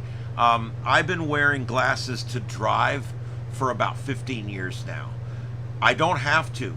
I still can pass the eye exam without them. In fact, I just passed the eye exam back in July, again, without my glasses. So I don't need glasses to drive. But if I don't wear these glasses when I drive, I can't read street signs. They are all just a blur. I can't read any lettering, any reflective lettering, or any of that. And it also, these make things like children walking down the road a lot clearer. And so I don't even like driving at all at night without my glasses. But that's a self-imposed rule because the law says my eyes are good enough.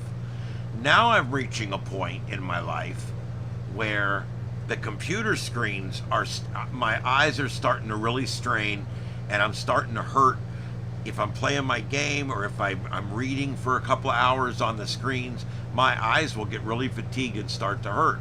The doctor has wrote me a prescription for intermediate glasses, and then also for reading glasses. So I think I'm going to go down at some point, because you can get these for $20 at Walmart. I can't believe you can get prescription glasses. People still go to lens crafters in the mall and spend $200 or $300 on a pair of glasses. I walked in, $65 for the exam, $22 for the glasses, out the door, tax included. So under $100 I walked out with these glasses with the exam. And this is not an ad for Walmart. If you want them cheaper than that, Zenna, Zenna. Once you get your numbers, You can order them from Zena. You'll get them in 10 days, and they're even cheaper than Walmart. So you can get, if you want to get some really expensive glasses, like you want to get progressives that have the auto shading, the transitional, and you want the multifocal with the transitional lenses, and you want them to be glass, and you want them to be glare reflective resistant, and you want them to be scratch resistant, and Jesus, you're up to like $200 and something there. I would order them from Zena. It would probably be cheaper. Order them right from China. But however you got to do it. Like I said, Walmart's pretty inexpensive, but I think what I'm going to do is go in and order one set of all 3 glasses and order them in 3 different colors. Get like silver, gold, and black. And that way I can start trying them out and seeing if they help me. What are you doing? Why did you grab my glasses? They won't fit on you. Oh, here. I told you they wouldn't fit. Oh, what'd you do that for? I'll sit those over there. What are you doing? So anyway, when it comes to this video, they're wanting to charge more money, which pisses me off. The film comes at a time when public disclosure regarding the existence of unidentified anomalous phenomenon. By the way, it used to be UFO, unidentified flying object, remember? But the government told you for all these years that if you believe in UFOs, you're a crazy nutbag. And that those are just weather balloons and you're crazy. And they've told you that for so long that when they finally decided to come out and tell us that UFOs are real, they had to do a rebrand. Yeah, they had to rebrand it because they had so destroyed the moniker of UFO that they had to rebrand it. So they now call them unidentified aerial phenomenon. Oh, wait. Wait a minute. No, that's not going to work either. They called it that at first, but they quickly changed it. You want to know why? These things are flying in the space. They're flying into the ocean. They're not an aerial phenomenon. Because an aerial phenomenon does not fly into space, does not fly into the water. So they changed it to unidentified anomalous phenomenon. Now, there's probably not 3 bigger, more ambiguous words in the entire world. What is it?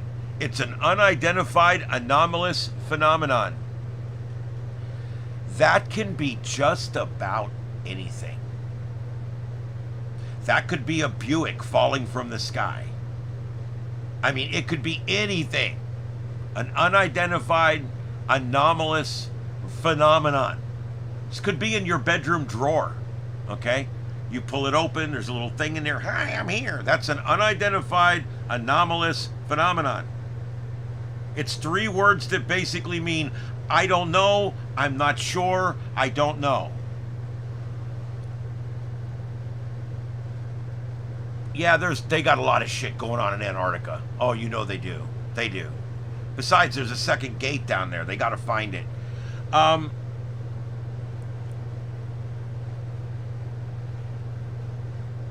Ferris Film says that the U.S. government is involved in a high-stakes, secret Cold War with an adversarial nation like China or Russia to investigate objects that have not originated from humans. So basically, we're not the only government looking for these things.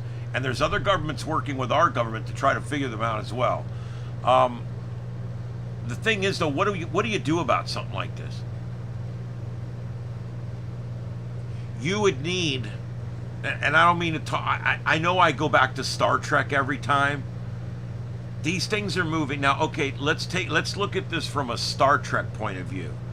You're in a Type 8 shuttlecraft, all right? And this thing is dogfighting you. this unidentified aerial phenomenon. Now, your shuttlecraft can probably maneuver at about Mach 12 to Mach 15.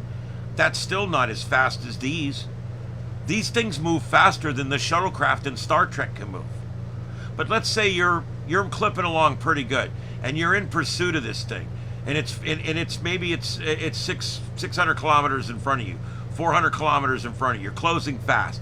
You get a phaser lock on this thing. What are you going to do? Okay, now we're talking about 23rd century technology here, okay? You could hit this thing with a phaser. Why? Because a phaser shoots at light speed, just like a laser would shoot at light speed. The only thing that we're ever going to take these things out of the sky with is a laser or a phaser. The reason because they're moving faster than any of our weapons can move. They're moving faster than starships on Star Trek's photon torpedoes move. So think about that while I let Ed into the studio. Come on, Ed. Come on, big man. What you doing? I've got the gang all here. Come on up, Eddie.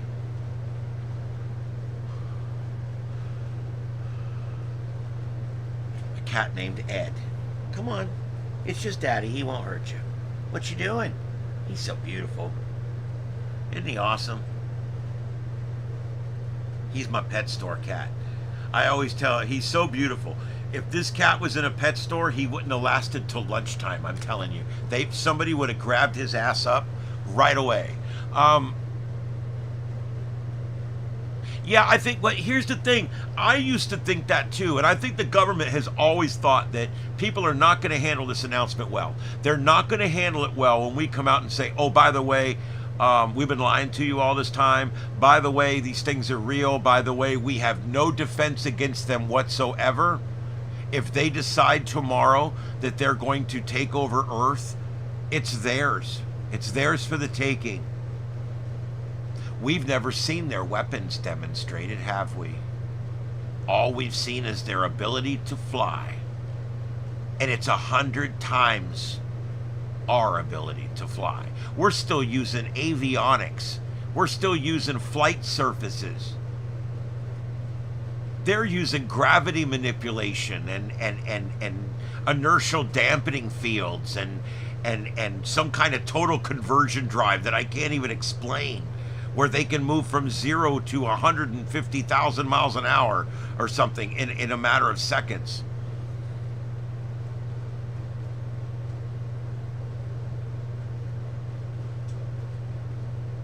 I used to think that too, Standard. I don't think so anymore. I used to think Christians are going to go crazy. If some, and I'm talking in very generalities, some Christians that are devout Christians are going to have a real problem. Half of them are going to say we're lying, we're heretics, we're all whatever, bastard, antichrist mothers, whatever. The other half might have a problem with their religion or something, but the truth is, whether there's aliens or not has nothing to do with Jesus Christ. It has nothing to do with God. If aliens come here, they're from God. They were put here by the same energy dynamic that put us here. Why would it bother? It wouldn't bother my religion. If aliens landed on the White House today and came out and said, hi, alien, hey, Earthlings, I come in peace. Send out the big orange guy. We want to talk. It would not change my feelings about Jesus Christ or religion, really. Why can't they just be from the same God structure that we're from? That's what I don't actually think that it will destroy or damage people's religions near as much as people think it will. And if it does, then their faith wasn't that strong in the first place. Ooh, I didn't mean that. That was a little dark. But yeah, it's true.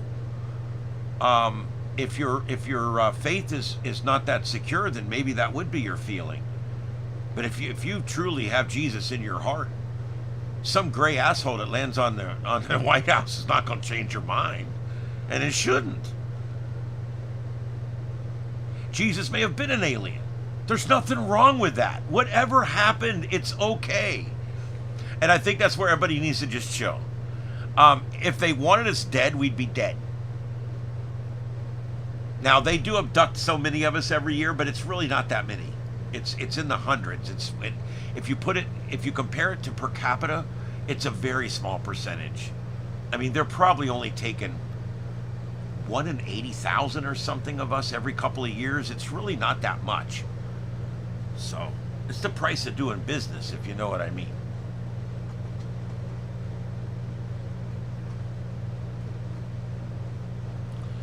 Well, I mean, standard, yeah.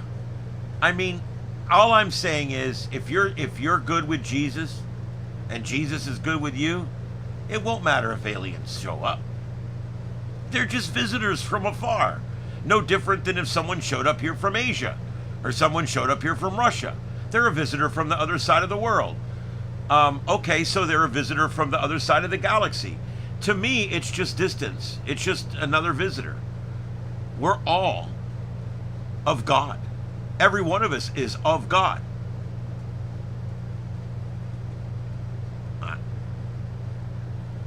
If I was religious, which I'm not all that religious, you guys know, I believe in Jesus Christ. And I believe that his teachings are good for us. And that's what's important. But if I was a big religious guy, I'd preach to them. I would introduce them to Jesus Christ. I wouldn't be afraid of it. I wouldn't run from it. I wouldn't close my church door to it.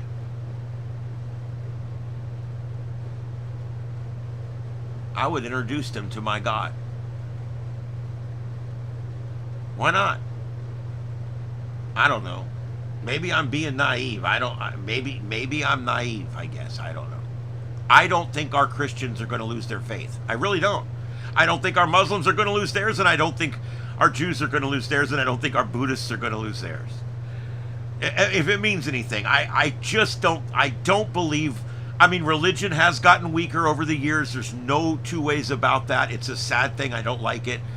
I think losing religion in our government and losing religion in our schools is part of our problem right now. However, that's for another show. I don't believe that our religious people are going to lose their faith if aliens land on the White House lawn and have a meeting with the Orange Man. I don't think that's going to be the case. I could be wrong. I don't know anything more about it than you do, but that's my feelings. Yeah, Sludgeon, there's a really good chance that our planet is simply a holographic image, that we're here, that this is real, but that everything we see outside of here is a projection. And this could all just be a contrived existence for us here. It's literally a petri dish.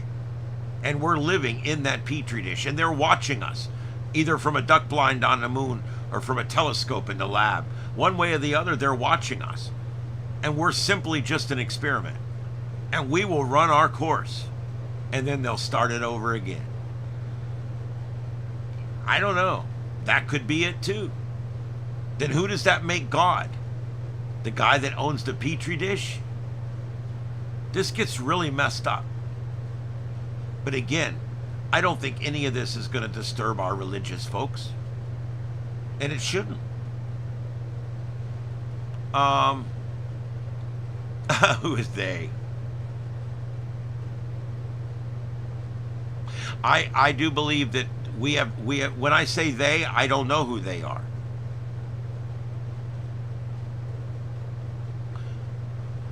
Standard, there has been hard restarts on this planet.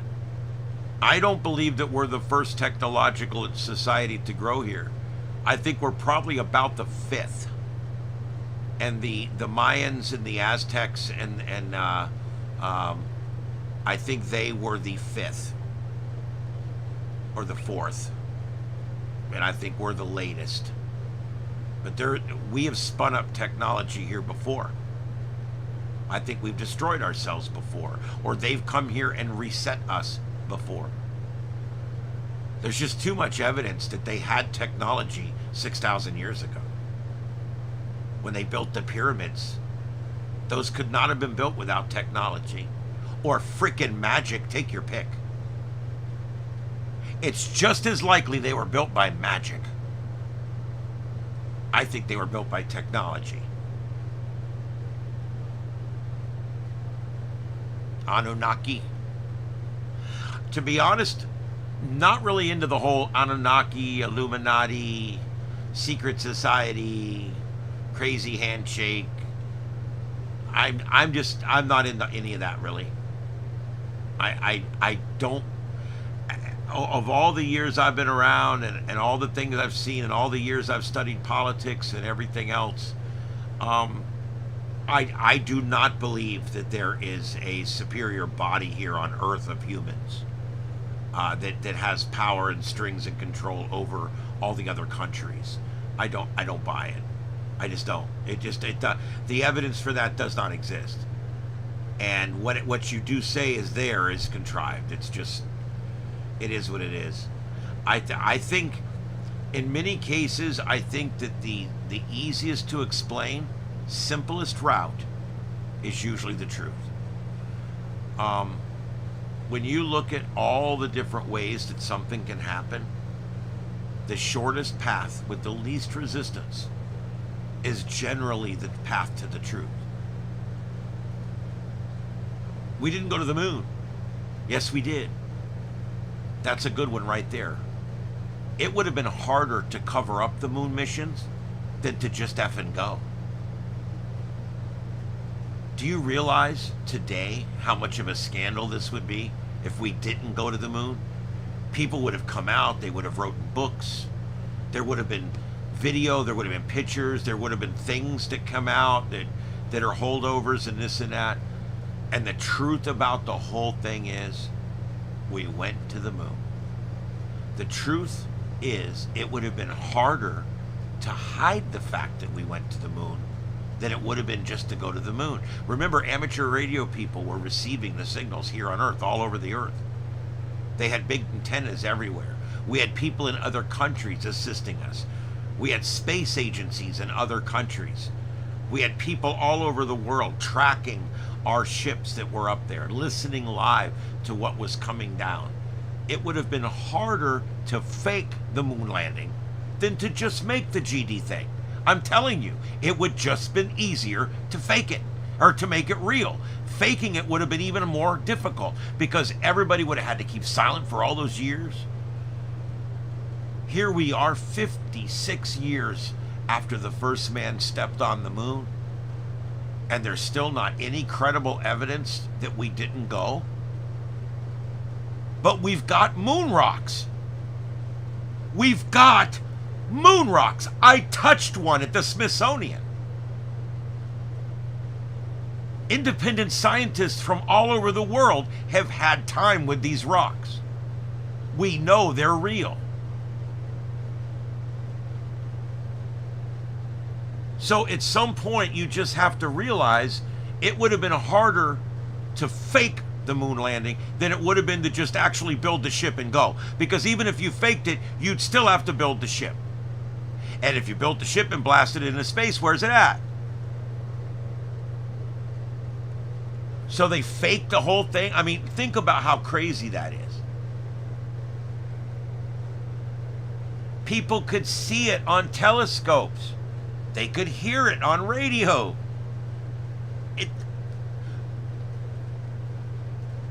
They could fake the TV part, I guess, on a set.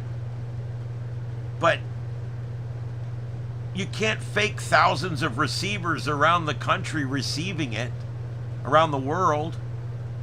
So that's why I say when it comes to conspiracy theories like that, I'm just using this one as an example, because there's a lot of other big ones out there. But when it comes to these big conspiracy theories, you have to look at it mechanically. You have to look at it and say, look, would it be easier? What would be the easiest thing here? And a lot of times what you find is it would have been twice as hard to fake it as it would have been to just do it. We had the basic technology at the time. We were sending people up to space, or was all of it fake? Was it Gemini fake? Was all the other missions fake? Was it all faked? Have we ever been to space? Is the ISS fake now? Are the Russians in on it? I mean, you can see how it gets to be absurd pretty quick. And you have to come to the conclusion that faking it would have been a lot more difficult than just doing it. And of course, we did it. So, fake it until you make it. All right, I'll give you that one.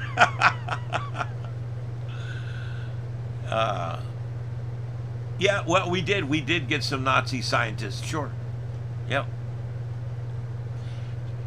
Does it make me feel good? No. Was it the smart thing to do? Hell yes. You don't kill good scientists. You make them work for you.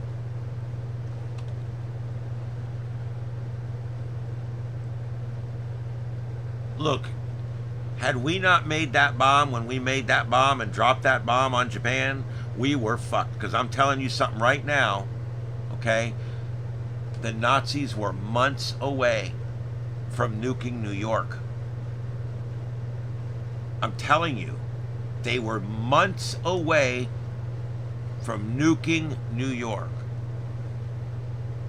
And we did what we did.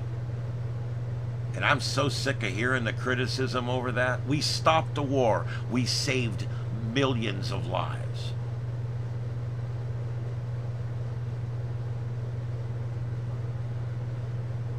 The Germans, now granted, we were marching in on Berlin. And granted, there's a pretty good chance that the Russians from the east and the Allies from the west would have probably gotten to them before they could have deployed that bomb. Had they deployed that bomb earlier, had they, let's say the scientist was able to get that bomb ready 6 months earlier when they still had airfields, 6 months earlier when they still had bombers, 6 months earlier before we had ours ready, they could have dropped that on New York. They were just months away. We were literally developing the same thing in two different places. And so, anytime I hear criticism about dropping the bomb on Japan, I'll argue with you all day on it. We saved lives. Those bombs saved lives. Am I happy about having to kill those people? No. Hell no. You know what we've learned since then is the Japanese are great folks. Smart folks. They could be great friends, and they have become great friends. Had we not developed that bomb, Germany would have. Or had we taken Berlin before Germany could have deployed the bomb, who knows? Japan could have come up with it next. You know, I don't know what would have happened next. All I know is when we dropped those two, but we dropped the first bomb. We made a call and said, we got a big bomb. Let's cease fire or we're going to drop the big bomb. Boom. They dropped the big bomb. They called them back up and said, we've got a bigger one. You know, and after the second one, it convinced them that was the end. They didn't want to fight no more. And what happened? What happened? We took their leaders out of power and we helped them. We sent in humanitarian aid. Ships, planes, we sent in everything that we could to help those people. And now today, they're one of our best allies. They make some of the best radios in the world. And I'm glad it turned out the way it did. because it was scary the way the timeline was coming. Luckily, I mean, the Russians were coming pretty quick, and we weren't that far behind on the west side either. But they were trying very hard to come up with that. And had they come up with it before we did, everything would have been different. They would have flown it across the Atlantic, and they would have they'd have nuked New York. And had they done that, they would have brought the Allies to their knees. Because they would have done the same thing. They would drop one, and then they would say, I got more.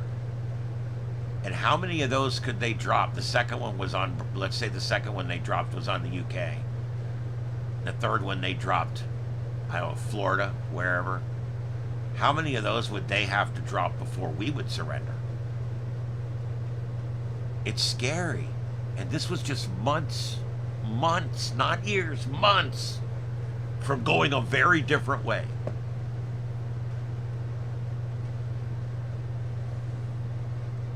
Japan was working on the bomb. Russia was working on the bomb. We were working on the bomb. The Nazis were working on the bomb. Everybody was working on the bomb. Thank God that we developed it first. Because anyone else developed it, it would have eventually been used on us.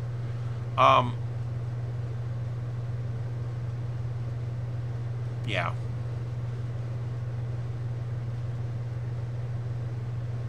Yeah, bombed out, but not nuked. Big difference.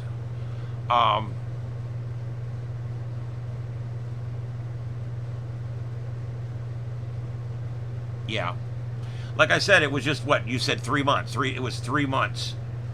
They marched in on Berlin just 3 months before we dropped the bomb on Japan. Yeah. Like I said, just a few months.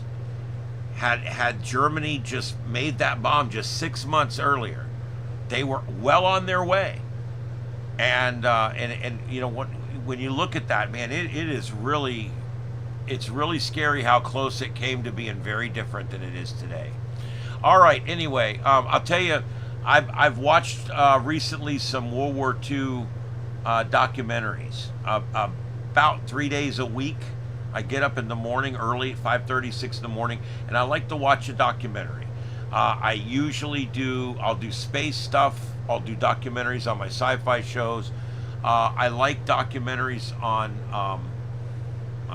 World War II. I don't know why, especially the last year of the war and the year after the war, right through Nuremberg and all that. Very interesting to me. I've gone back and watched a lot of documentaries. I don't read much anymore. If it was in my reading days, I would be reading these books too. But the Cuban nuclear crisis. Yes, I was a kid for that. I remember practicing hiding under our desks. Yeah. But anyway, I somehow become very interested in stuff like that, and also aviation. I've been studying aviation a lot lately. I don't know why. I'm not planning on flying. I don't fly. I've never flown. I've flown in planes, but I've never flown a plane. But I just don't. I don't know.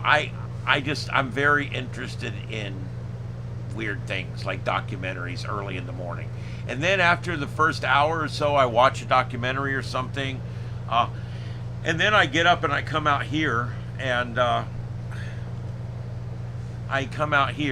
I turn the studio on, and I work usually, if I'm not going to see Mom, I work until I go to work at 2 o'clock. Flight sim games are cool. I've done a few of them years ago. Yeah, Flight Simulator, Microsoft Flight Simulator. I did all that years ago. I'm sure they're much better now, but no, I haven't. I know they've got ones now that work with 3 screens and the whole bit. It's really nice.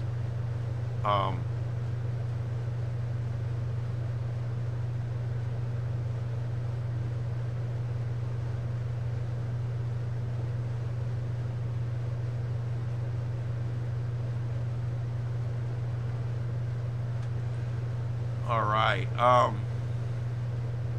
Yeah, so basically, it's one of them things, man.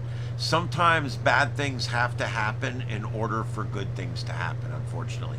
And that was probably the worst case of it in the last 1,000 years, where we had to kill thousands to save millions. It was rough time. Rough time. But it's never a good idea to invade another sovereign country. And you just have to remember that, what side we're on here. We were invaded. And they started it quite clearly. And that's why it doesn't, it is what it is. We had to do what we had to do. And if you don't have the stomach for it, that's cool, because a lot of other people do. All right, let's see. Yeah, I know they've got the whole dashboard and everything. I've seen that stuff. I used to. There was a time at the fire station back in the late '90s. We were playing Sim City on Windows 95, and it was an old little cruddy thing back then, but it was still a lot of fun. You had to build your water system and build your electrical system, and then you'd put in like an entertainment district, and more people would start moving there, and then yeah, I mean, Sim City was fun. Yeah, that was fun. I didn't do it a lot, but it killed some time for me at the station sometimes. Yeah, I did like that. It was kind of fun.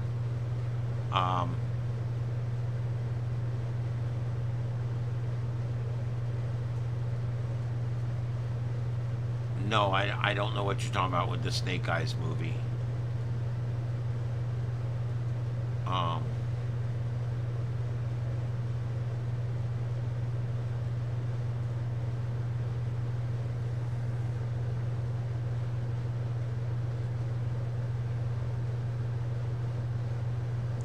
I don't, I had a friend when I was growing up, 2 houses down, and I ate with them a couple times, and every night that chick, I think she's dead now, so I won't talk too bad, but every night, the few nights I ate down there with them, she had goulash. And I don't even know what it is to this day, because every time I went down there, it was a different shade of green. There was just, I don't know, it was disgusting. So I'm sure your goulash is different. I've never gotten around the term goulash. And every time in my life when someone's like, hey, I'm cooking goulash, come over, I'm like, oh no, I just got a bellyache, I'll see you later. Canna Club, I never wanted to be an Apple kid. I never had the money to be an Apple kid. But I remember the Macintosh. Boy, that was the thing. Not green. What the F? I know. Well, hey, you know what she did? She literally took the leftovers from the last 3 days, mixed them in a pot, and warmed it up in a pot and served it and called it goulash. The chick didn't know what real goulash even was.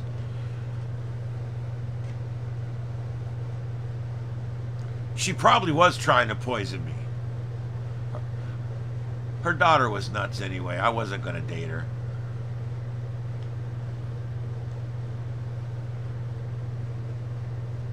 There's enough crazy women. If I'm going to date a crazy woman, I'll find one that's at least good looking.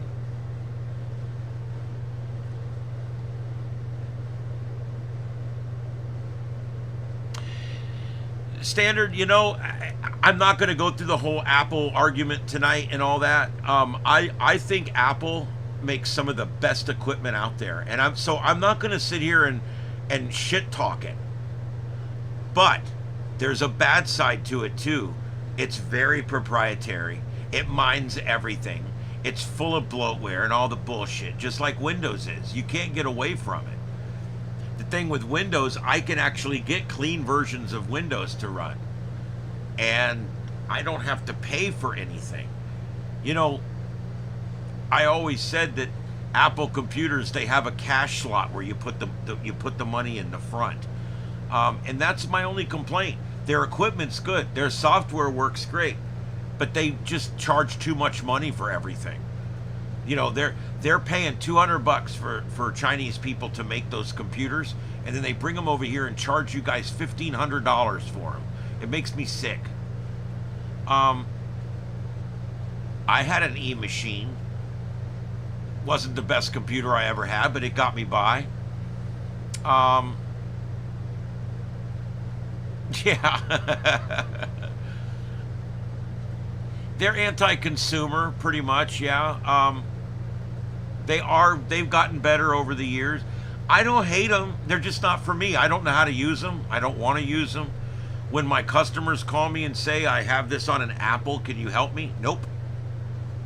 Nope. I'm sorry. I know nothing about Apple. As a matter of fact, I spent 3 hours taking my brand new Windows 11 laptop, which I did not want Windows 11. It took me 3 hours to make Windows 11 look like Windows 10. I cannot stand the look of Windows 11. Why? Because they made it look exactly like the Apple OS.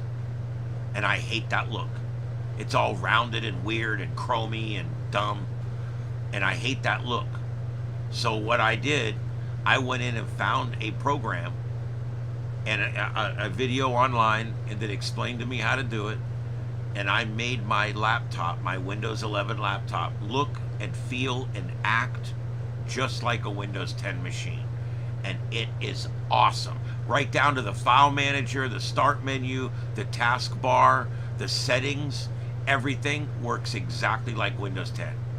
So that's the good news. From now on, when I have to go to Windows 11, because I don't want to go to Windows 11, I don't need Windows 11, I don't like Windows 11, but when I have to use Windows 11, at least I now can run this program and get my Windows 10 user interface back. And that's all I really care about.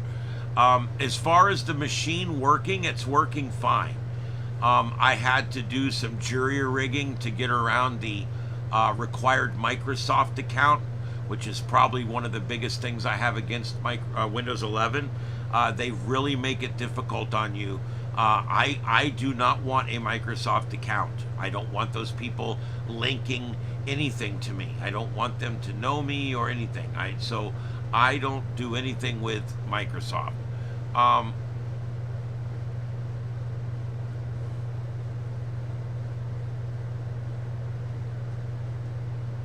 N60, yeah, I'm not too familiar with all that. It's nice to be able to use both. That's nice.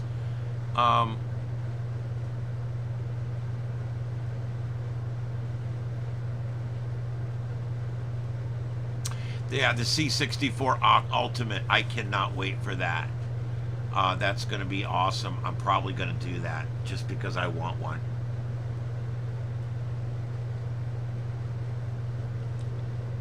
I was a Commodore kid. My voice is going, guys, so I'm going to be signing off. Last call in the chat room, 5-minute warning. My voice is going. Sometimes by the time I get to the weekend, I have no voice left. And this is someone that uses their voice all the time. And it's gone. I could still do the big voice guy, though. Just my regular voice is about gone.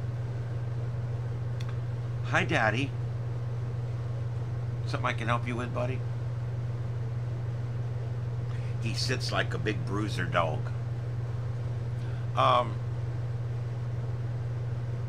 Yes, my favorite game is Command and Conquer Generals 0 Hour. And it is 30 years old.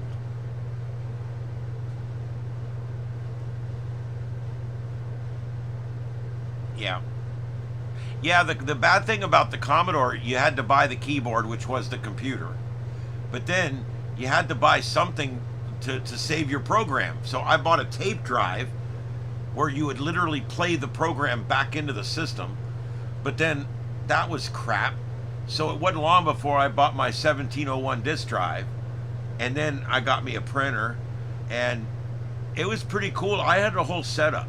And I even got to where I was doing some low-level graphics and stuff on there.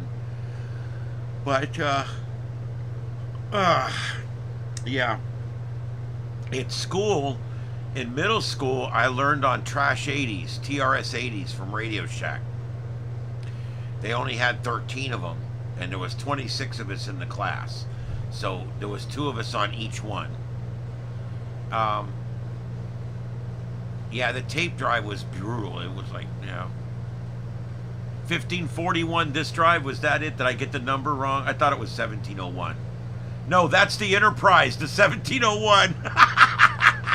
Oh my God. See, I'm dyslexic as F. All right, anyway, 1541. There we go. I knew it started and ended with a 1. I just... Oh my God. My printer was like a 401 or 701, something like that. It was 3 numbers. And I had the tape drive. And my buddy, he had the whole system too.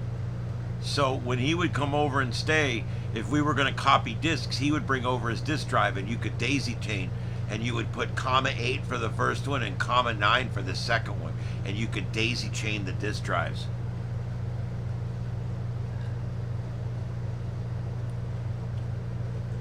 All right, guys. Well, thank you. I'm glad somebody likes to listen to all my rambling.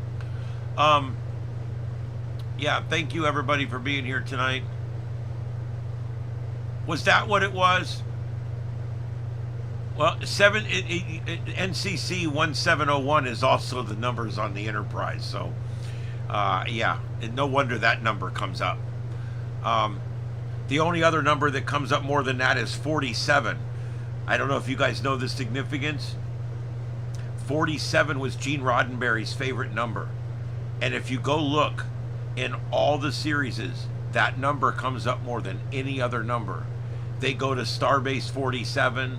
They go to Sector 47. They're on whatever 47. They use 47 a lot. Matter of fact, the very last episode of Discovery, when they come and pick Burnham up in the last episode in the shuttlecraft, it's shuttlecraft 47.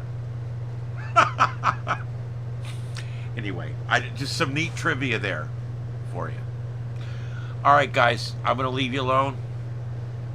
Have a good night, everybody.